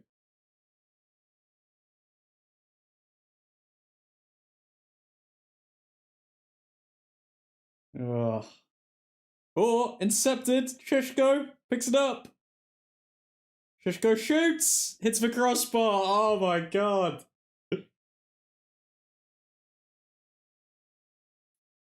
Oh my god.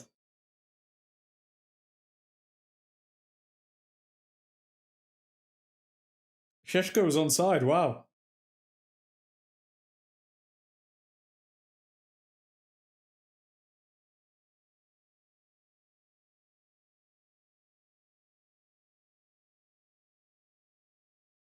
Oh, come on, so close. Okay, Sheshko's off, Xerxes on. Who else came on? And Lenny Yoro's come on and Casemiro's come off. Interesting. And Casemiro's surprised he's been subbed off.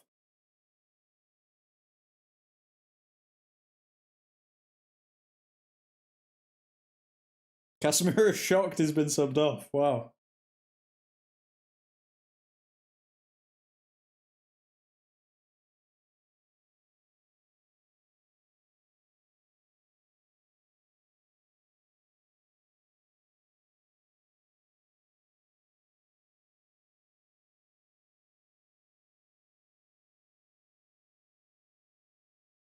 Wait, did he take Dorgu off?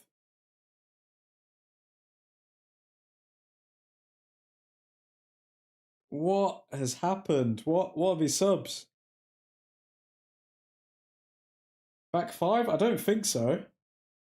I think Yoro is playing as a right back.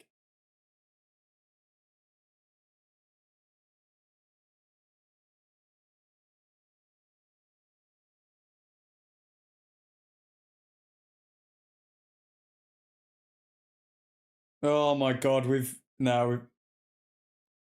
oh my god. Newcastle hit the crossbar.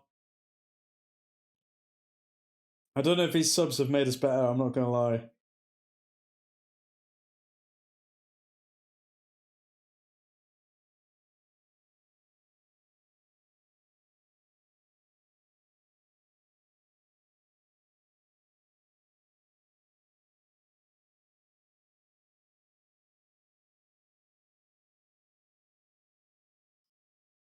Newcastle have a corner, and those subs are looking questionable, I'm not gonna lie. So let's see who he subbed off again. So he subbed off Lenny Yoro for Casemiro, Xerxes for Sheshko, and Jack Fletcher for Mason Mount. So Mason Mount could be injured, but subbing off Casemiro for Yoro is very confusing.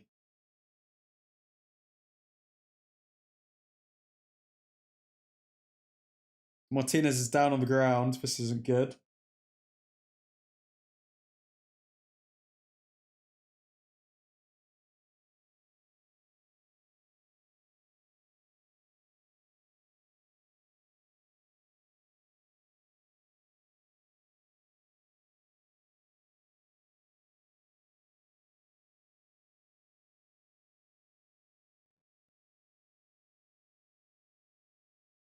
Oh my god, VAR is checking for a possible penalty to Newcastle.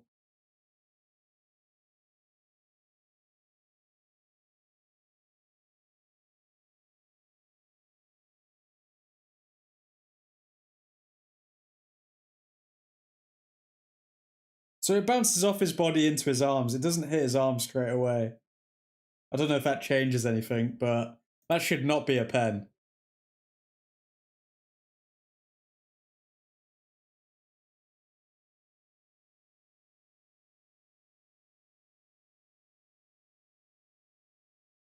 No penalty. Woo! Come on, United. No pen.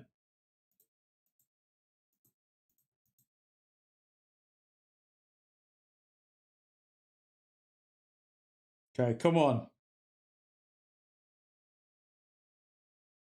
27 minutes to go. We really need that second goal now.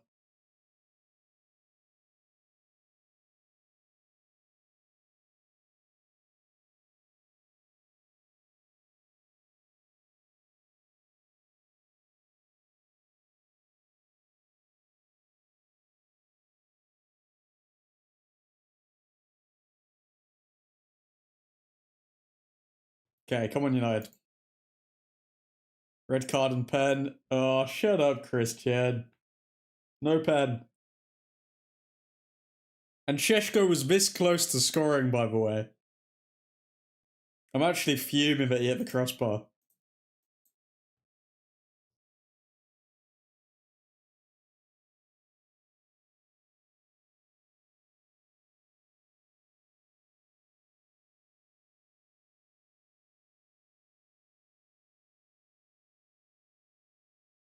How the F is that not a pen? Because it hit his bloody tits, mate. It hit his tit.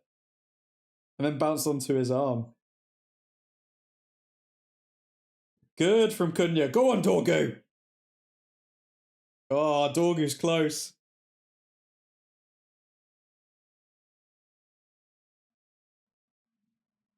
He has a full palm on the ball, but it bounced off of his chest and then onto his arm, mate. He can't do anything about that. In the second half, we've had 24% possession, by the way, guys.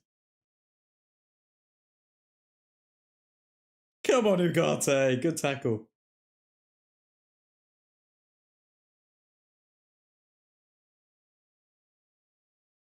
Casemiro was really confused when he was subbed off, man. Newcastle on the ball. On the right-hand side, Dorgu's there. Dorgu blocks.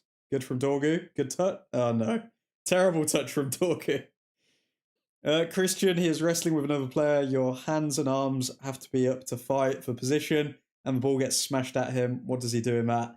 And the ball didn't even directly hit his arm. Like, it hit his chest and then bounced into his arms that were already up. So it's like, there's literally nothing he could have done in that moment to move his arms. Oh, can you try to keep it down, but can't quite do it. He can stop flapping those tiny little T-Rex arms for a start. Joker Joe Linton is coming on. Oh no. Not Joe Linton.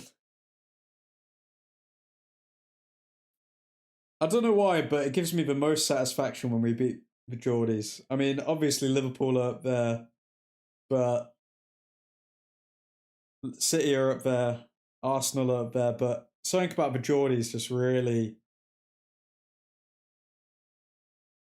puts joy in my heart, just as Anthony Gordon misses a really good chance. Come on, United. Web substitutes have ruined United's chances at attacking. They have, to be fair. I don't know why he's brought off Casemiro, but he's kept Ugarte on. I don't understand that.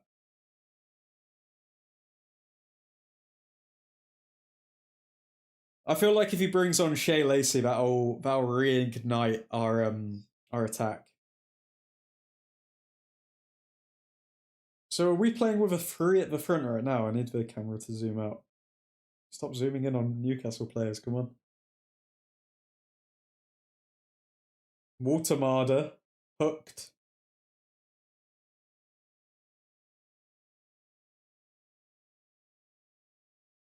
So who's up front right now? We've got Xerxes, we've got Cunha, and who else is up front for us? Is it Delo? I think Delo's a part of our front 3. We need to get Delo off and bring on Shea Lacey, man. Should have taken Ugarte off for Xerxes and dropped Fletcher back a position, and Sheshko and Xerxes could have fed off of each other. I do want to see Xerxes and Sheshko play together because I do think that could work, but we might not even get to see that with Xerxes linked to Roma now.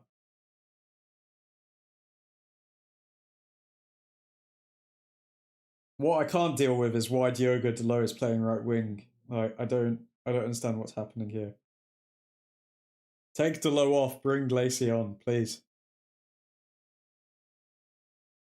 Now I really want to see you lose, not even on some hater shiz. This has to be one of the most disgusting halves of football I've seen so far. Do you have 7 defenders on? Do we?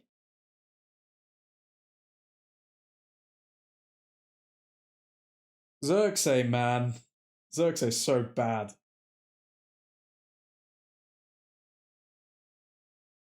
Good from Yoro. Ugarte forward to Cunha. Cunha's everywhere, man. Cunha fouled. Very good.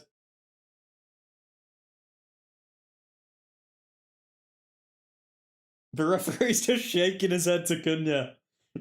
That's hilarious. Cunha trying to draw the foul and he just dives on the floor with his head down.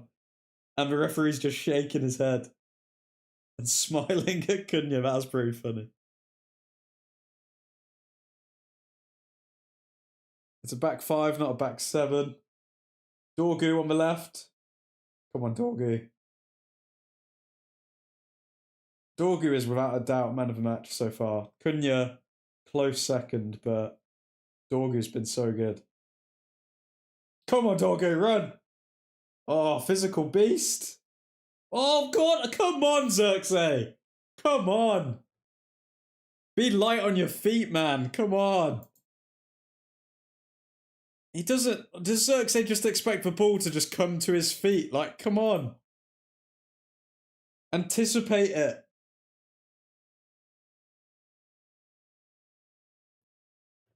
Dorgu deserved another assist there, man.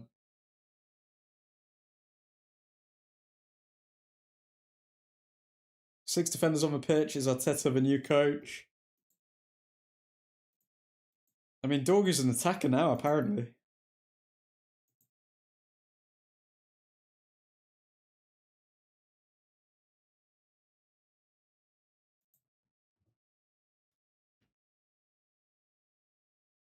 Are we playing 4-4-2? Looks like a 4-4-2 sometimes.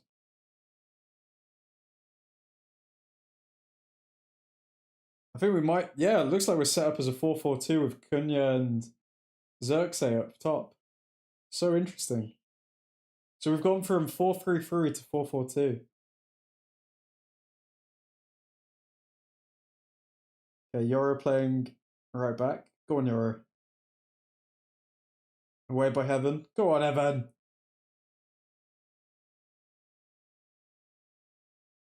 Oh, please don't destroy our... Don't destroy our Boxing Day as well, guys. Come on. And away from United.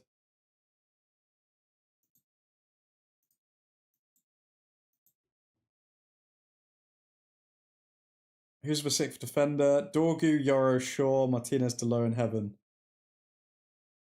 I mean, Dorgu's playing as a left mid and Delo's playing as a right mid, so... And Dorgu also scored an absolute worldie, so... You could argue Dorgu's more of a winger than he is a defender. Yoro, Martinez, Heaven, Dorgu, and Delo. Where's the sixth defender?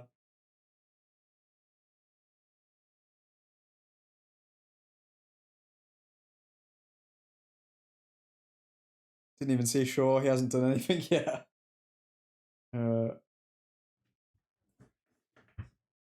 Oh, come on. 18 minutes away. One goal for United could absolutely, like, raise the roof off this place. Guarantee us the win. One goal. Delo? Delo? Oh, my God. Take Delo off, please. Bring on Shea Lacey. Take Delo off. Please. He's standing offside anyway. What an idiot. Oh, Delo's got such a bird brain. Number one, he misses it. And number two, he's offside. So even if he had scored it, it would have been pointless.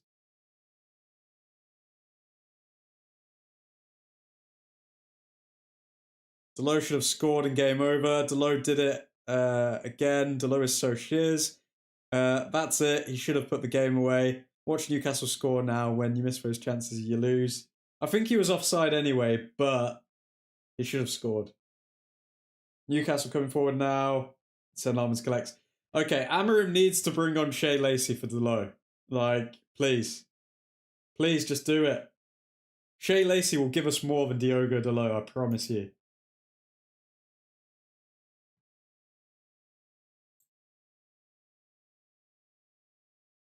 Oh, Diogo Delo's stats are tragic as always. Please, Shea Lacey. Shea Lacey for Delo. Do it, please, Amorim. Please. Newcastle knocking on the door. Cunha holding it up well. Ugarte forward to Shaw. Shaw coming down the middle. Just keep going down the middle, man. You don't need to complicate it. Keep going down the middle. I guess this gives us a respite. Are we playing 4 or 5? I think we're playing 4-4-2. It looks like we're playing 4-4-2 with Xerxes and Cunha up top and Dorgu and Delo as left mid and right mid.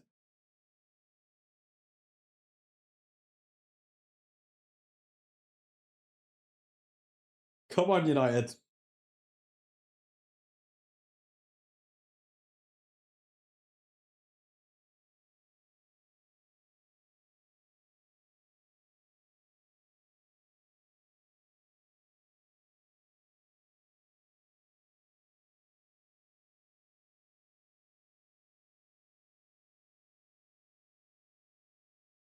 One thing we can say is Amorim has set us up well today. I mean, obviously Newcastle have dominated the possession. We've had our backs to the walls, but defensively, we've been set up well by Ruben Amorim today. And that's involved like 2 formation changes in game. Like, he's played well with what he's got. He's played well.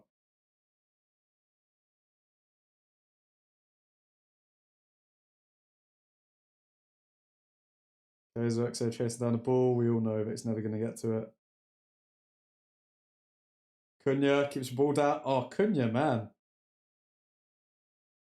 I mean, Cunha fuming, but Xerxes wasn't there for the follow-up. Ugarte heads it out. 14 minutes. Who is left on the bench? We've got Shea Lacey, who I think should come on for Delo. We've got Bendito Mantato. We've got Tyler Fletcher. We've got Tyrell Malacia. We've got Tyler. There's a lot of Tylers and Tyrells.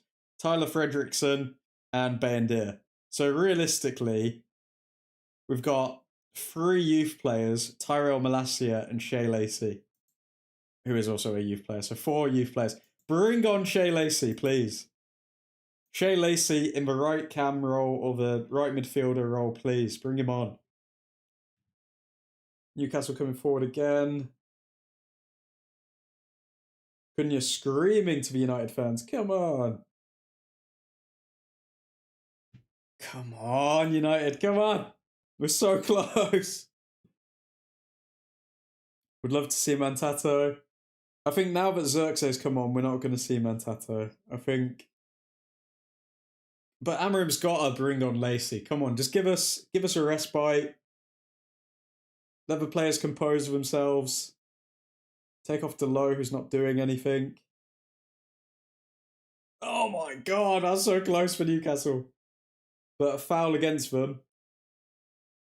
And a foul in favour of Manchester United. Come on.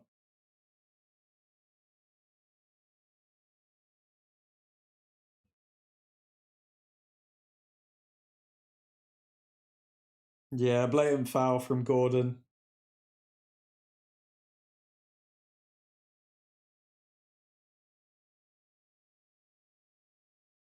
Okay, Lams to take the goal kick. Come on.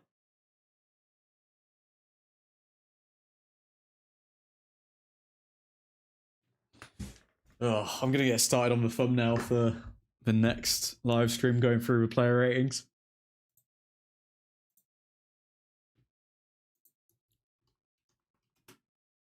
Come on, United. Come on, United.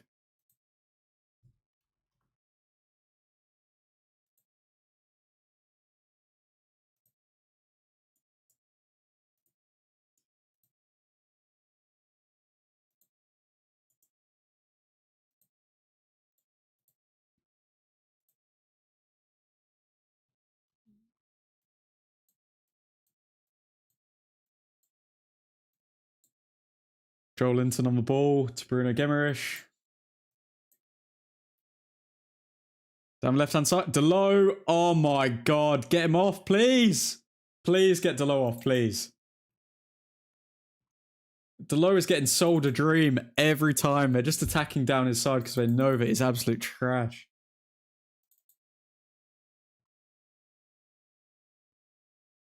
This is just a smash and grab, smash and run by United now, hoping to get on the end of something.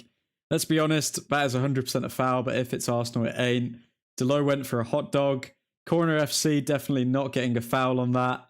Arsenal will fall apart after Christmas. Christian, you watch it. I mean, I think they've already fallen apart, to be fair. I mean, I think Arsenal's days are over.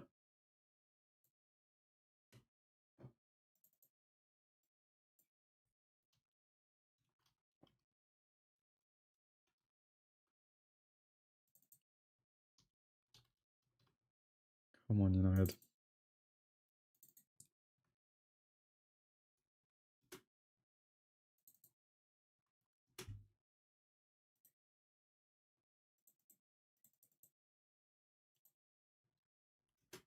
Oh, this is literally attack versus defense right now. We're living in our third. Like, take the pressure off. Bring on Shea Lacey, please. He's got some pace.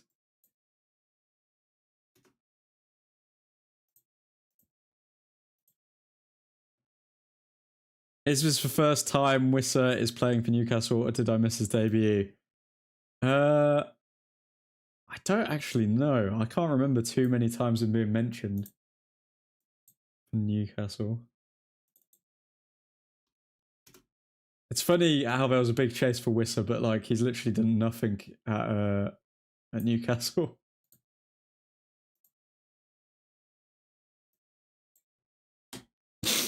Come on.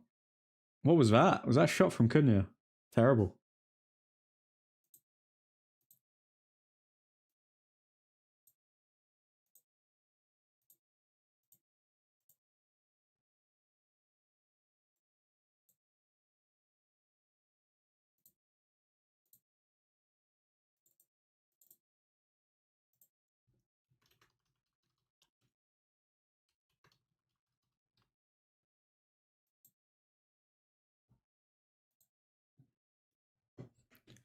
Okay, come on, United. Come on, United. I think the emergence of Walter Marder has all but done Wissa in his career at Newcastle. Yeah, I think it's crazy, really, because did he literally leave Brentford for like around 40, 50 mil to then just become like a sub for Newcastle?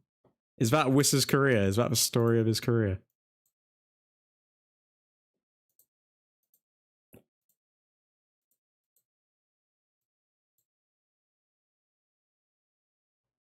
Come on, United. Come on, United. Just 8 minutes. 8 minutes to go. And we can keep our second clean sheet of the season.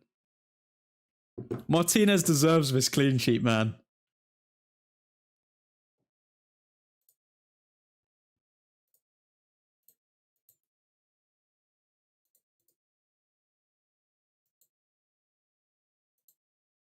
Newcastle coming forward again. Oh, it's just wave after wave. Wave after wave. Wave after wave. Slowly drifting. United on their last legs. They're just fighting to survive at this point.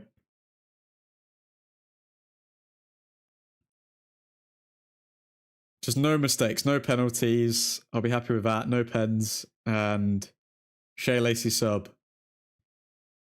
Oh, thank God. Okay. I think there was a decent chase for him when he wanted to go. And yeah, he hasn't done anything. Even seeing Willock, I mean, that's a blast from the past. He used to play for Arsenal, didn't he? We've got a lot of decent forwards, Newcastle, but this season might not be their season. I'm just waiting for like all the Geordies rants now after United beat them. Please. Please. They're one of the worst fan bases, you know. Even though Eddie Howe's like won them a trophy and everything, they're still calling for his head already.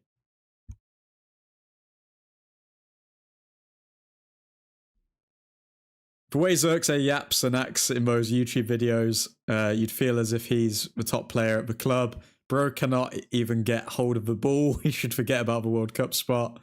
Honestly, I don't... Some of them are shameless. Like, I've seen Ugarte blasting Mbuemo on those videos. And I guess, oh yeah, it's all a part of team, I don't know, team dynamics and like, oh God, Newcastle. Over the bar, thank God. Okay. Terrible from Gordon. But yeah, I've seen Ugarte blasting Mbuemo and I'm like, bro, you have no room to talk. The cheek of you even trying to banter Mbuemo when your whole career is a joke. Like, come on, man. We got a lot of mid players. Geordies are a different breed. They literally. Yes, okay. Lacey and Malacia are coming on. So we're getting some legs here. Xerxes would be doing better had Sheshko still been on the pitch. He does well when he has speed near him. I still just think Xerxes, like, just a flop, mate. He's been a massive flop. Slowly drifting, wave after wave, wave after wave of attack from Geordies.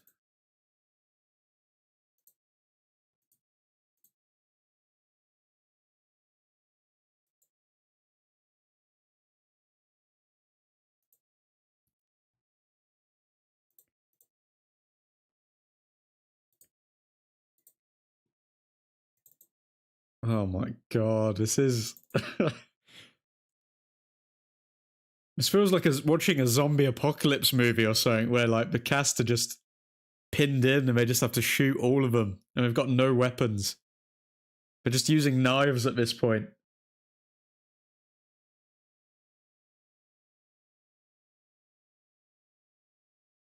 They're using anything that they can use. They're just taking their boots off, hitting the zombies in the head, hoping it will do something.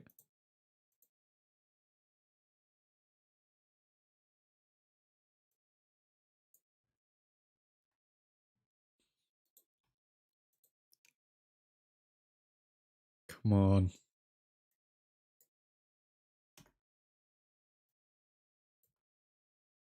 Dorgu down again. Dorgu clear man of the match, man.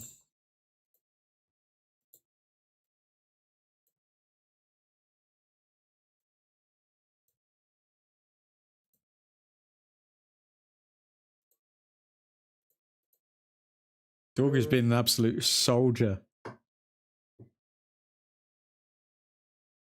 Oh, is that Shaw and Martinez coming off? Wait a sec, is Fredrickson coming on? Oh no! No! No! Martinez is giving Diogo Dalot the captain's armband again. No! No! Oh, why are you doing this to us?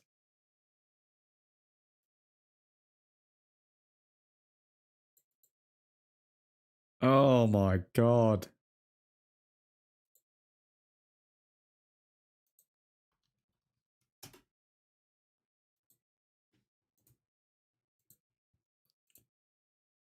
How is Diogo Dalot getting that captain's armband again? Sweet Jesus, we need to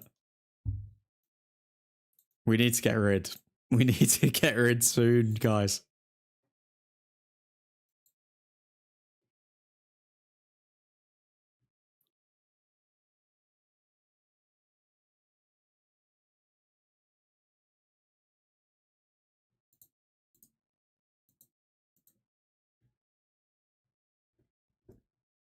Oh my God. Now that Semenyo wants to go to City, who doesn't? Who does United go for admin? United will go for Yan Diomande instead of Semenyo. It's just a case of whether we can get him in Jan or not. He plays for Red Bull Leipzig, I think, right now. And he's got like 7 goals, 4 assists. He's from the Ivory Coast. He's pretty much like the left-hand-sided Ahmad, but in the Bundesliga. So I think we'll go for Yan Diomande. I mean, if the budget was 65 mil for him, surely we can up that to 70 mil for a decent midfielder. So the only reason we were going in for Semenyo is because his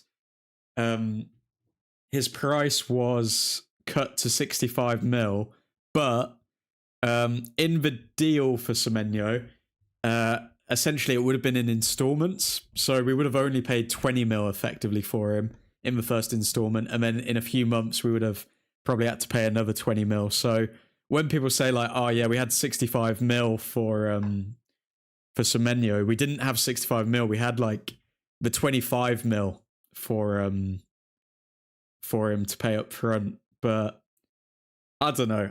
Maybe we get a midfielder, but the problem is all the midfielders we're looking for are coming from the Premier League, which means that we're going to have to pay a premium on it if we want to take it away from a rival in the same competition mid-season. Oh my god, no! Yes! Newcastle sky it over the bar. Honestly, their finishing has been terrible. Malacia, he lives. Y Martinez, the low captain. Malacia still survives. Sure. Well, I guess Malacia is alive. Captain Fantastic admin, like it or not, it's a disgrace. Every single time that captain's armband touches Diogo Dalot's arm, it's a disgrace, man. It's an absolute disgrace.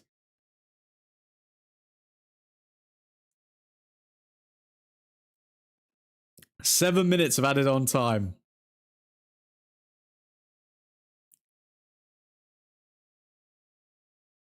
Seven minutes of added on time.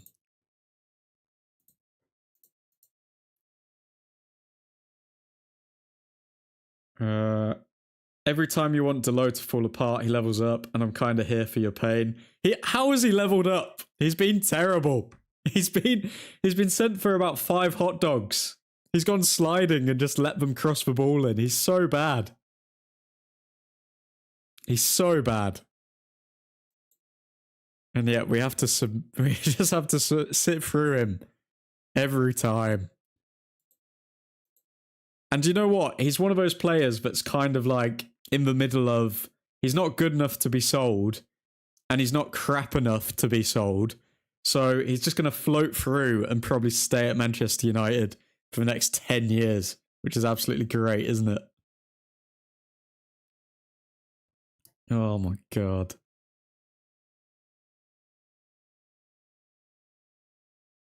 So guys, I've created a Madrid one, and no, they don't. They don't. These rumors are made up. I've made a thumbnail and I've made a title for the player ratings live stream that I'm doing straight after this. But do I make it public, knowing that the scoreline could very well change very quickly? Yes or no? Yes or no? I'm going to risk it. I'm going to go yes. I'm going to post it anyway. Okay. So we'll go public. We'll put that there. And then we'll redirect this stream over there as soon as this stream ends.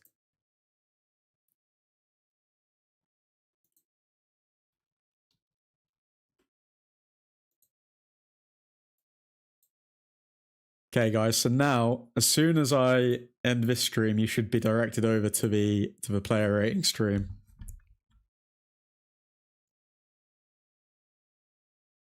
Captain Marvel, mate. Yes. Has Trent done well at Madrid? I don't watch for La Liga. I don't know. I don't think so. I think he's picked up like 1 assist all season. Oh, Dalot's just slapping and giving people high fives. Oh, I can't be asked. I can't be asked.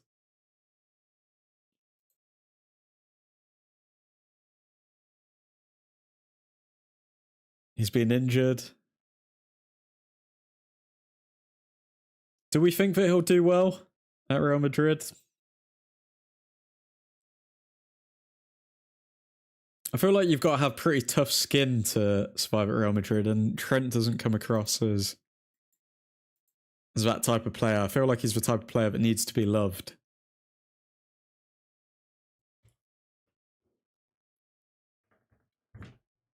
Okay, 3 minutes left.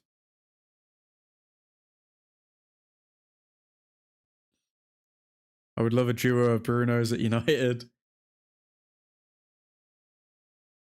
Larmans has slipped and dropped the ball, but he's collected again. So he has or hasn't done well. If he's injured, how has he done well? He's definitely not done well, but you can't call him a flop yet because he hasn't had the opportunity to do bad, I guess.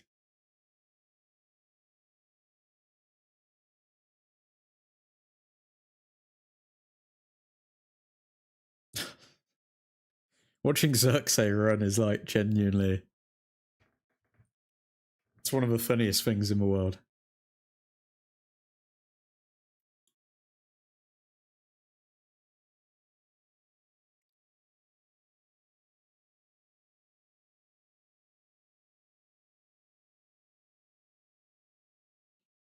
Anthony Gordon versus Delo. Delo's so bad. Whips one in. And is that another corner? Or is it goal kick? I think it's goal kick.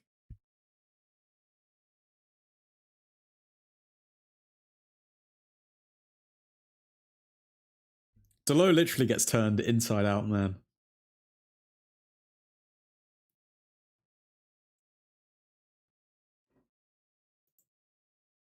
Come on, United. Come on.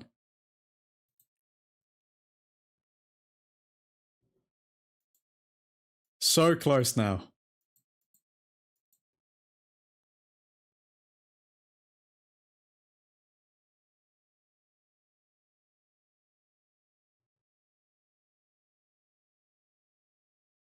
One minute left. 1 minute of normal time left. Zerk is so bad. He genuinely is. He genuinely is terrible.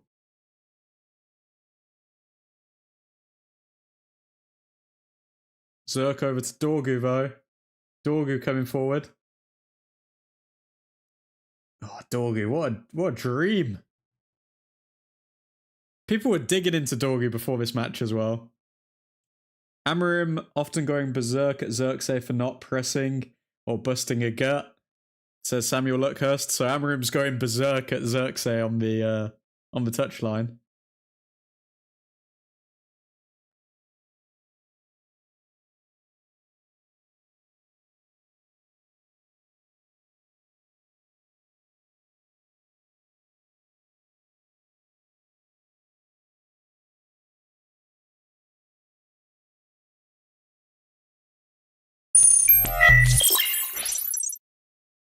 How much time is left? Come on. Okay. We're officially in 6-7 minutes.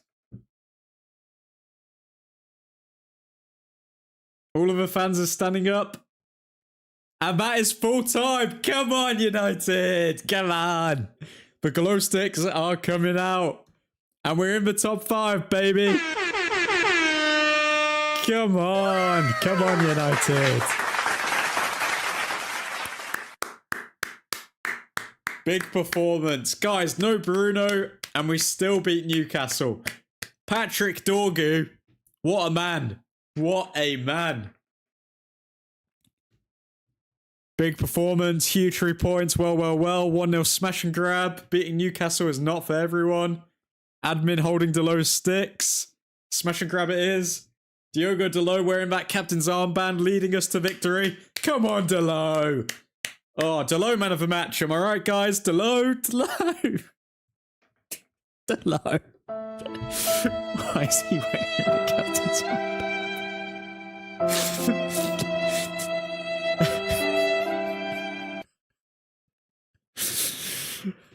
Who cares? Come on. Come on, Dorgu. Come on, Dorgu. Another round of applause for Dorgu. Air horn for Dorgu. For Dorgu. Denied for Newcastle. Newcastle wanted to win, and then... Denied. Delo, Captain Fantastic, has done it again. He captained us to a win. He captained us to a clean sheet. I mean, Delo over Fernandes. Has Delo just displaced Bruno Fernandes as Manchester United's captain, guys? We got to ask those questions. Danish Dorgu, man of the match. And yes, for tall, black with it. Danish Dorgu, man of the match. Or mom. And tall black coffee with it. Big up cow and his coffee. Dolores put his name for the armband, mate. Delo 100% record as captain. Well, not really, because we lost against Aston Villa when he was captain. So. We played bloody well, bro. We ain't got our key players and defensively great. True that, YouTube edits. True that. I mean, big up the squad, man. It would have been so easy. If they had a poor mentality, it would have been so easy for them to just, you know, bottle it today. But they had their backs against the Wolves. They had their backs against the Wolves, and they turned up big time. Sen Larmans as well, man. Sen Larmans, 3 saves. Performed well in the end. But for me, I've got to give man of the match to Dorgy. GG's, Matty. Good to see you, man. I literally cannot wait to see Delict back. He's on my top 3 list for the season. Shout out to Larmans too. Second best player today. Yep, I'm going to do the player ratings on another stream, guys. I'll just stay on this one for a little bit to go through it with you. But yeah, I'm personally going to go with like Dorgu, man of the match, then Larmans, then probably Martinez. I mean, I don't think it's a surprise that Martinez returns and we can suddenly keep a clean sheet. I think Luke Shaw did well playing left back for the first time in a while. Aiden Heaven, I mean, he's only a youngster and performed very well. There's a lot of good performances today. We played Prime Harambe. Who cares? Harambe. That's what we love. Where are we? Just watch those last few minutes of the game. What happened to our team? Left my ass off. Almost every second of the ball was in our half, almost near the pen box. Who cares? If that's what it takes for us to keep a clean sheet, I'll take it. We've gone into prime Mourinho era. We've parked the bus. Amorim's always got that about him, you know. And the 2 Fletcher twins walking on the pitch together.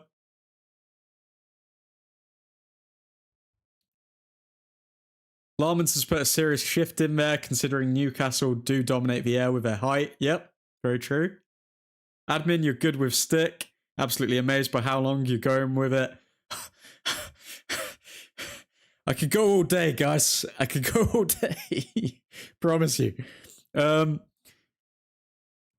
has done very well today. What happened to Mount? I don't know if Mount was injured or if it was a tactical thing. I think injured because I don't know why Amorim would bring on Fletcher for Mount tactically. So I guess we'll have to find out. But yeah, looks like Mason Mount is going to pick up another injury, unfortunately. But folks, we are 5th in the league. And we're playing Wolves next. Who are Chelsea playing next? So we've got 29 points. Chelsea also on 29 points. Who are Chelsea playing next in the league? And Chelsea are playing Aston Villa tomorrow. So, I mean, if they can get a draw, that would really help us. And then we win. And then we're on 32 points. And top 4 is looking good. I mean, if we can do this well with like such a depleted squad, all we need is Mbuemo, Ahmad, Fernandez, Mazraoui to come back and boom. Mount injured. Cunha, bro, has lost part of his advertisement on his jersey. He worked that hard. Cunha's been great. Everyone was decent. A Chelsea defeat would make my week. Coming from a dad perspective myself, Mr. Darren Fletcher must be very proud of his sons walking on that pitch. He must be, man. I mean, they've literally done what he did. He came through the United Youth Academy and obviously played, what, like 300 games? Something like that for United. And then, yeah, now his sons are following in his footsteps. Oh, it's just good to see United in the top 5, man.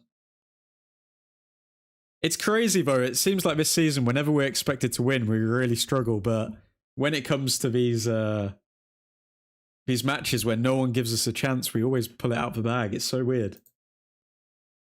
But folks, I'm going to... How tight is that table, though? It is extremely tight. I mean, from all the way from 4th to 13th, there's only 6 points in it. So you lose 2 games and then the whole table can just change. which is crazy.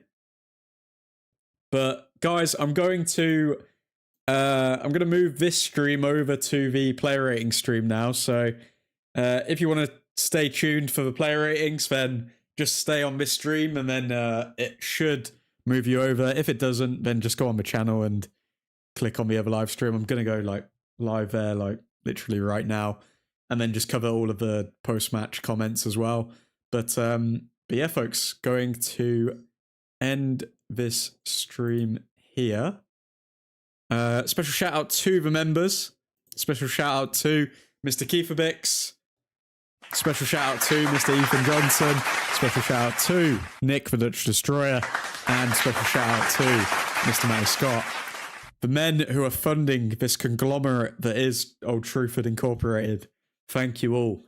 But for now, Godspeed. And yeah, see you on the player rating stream.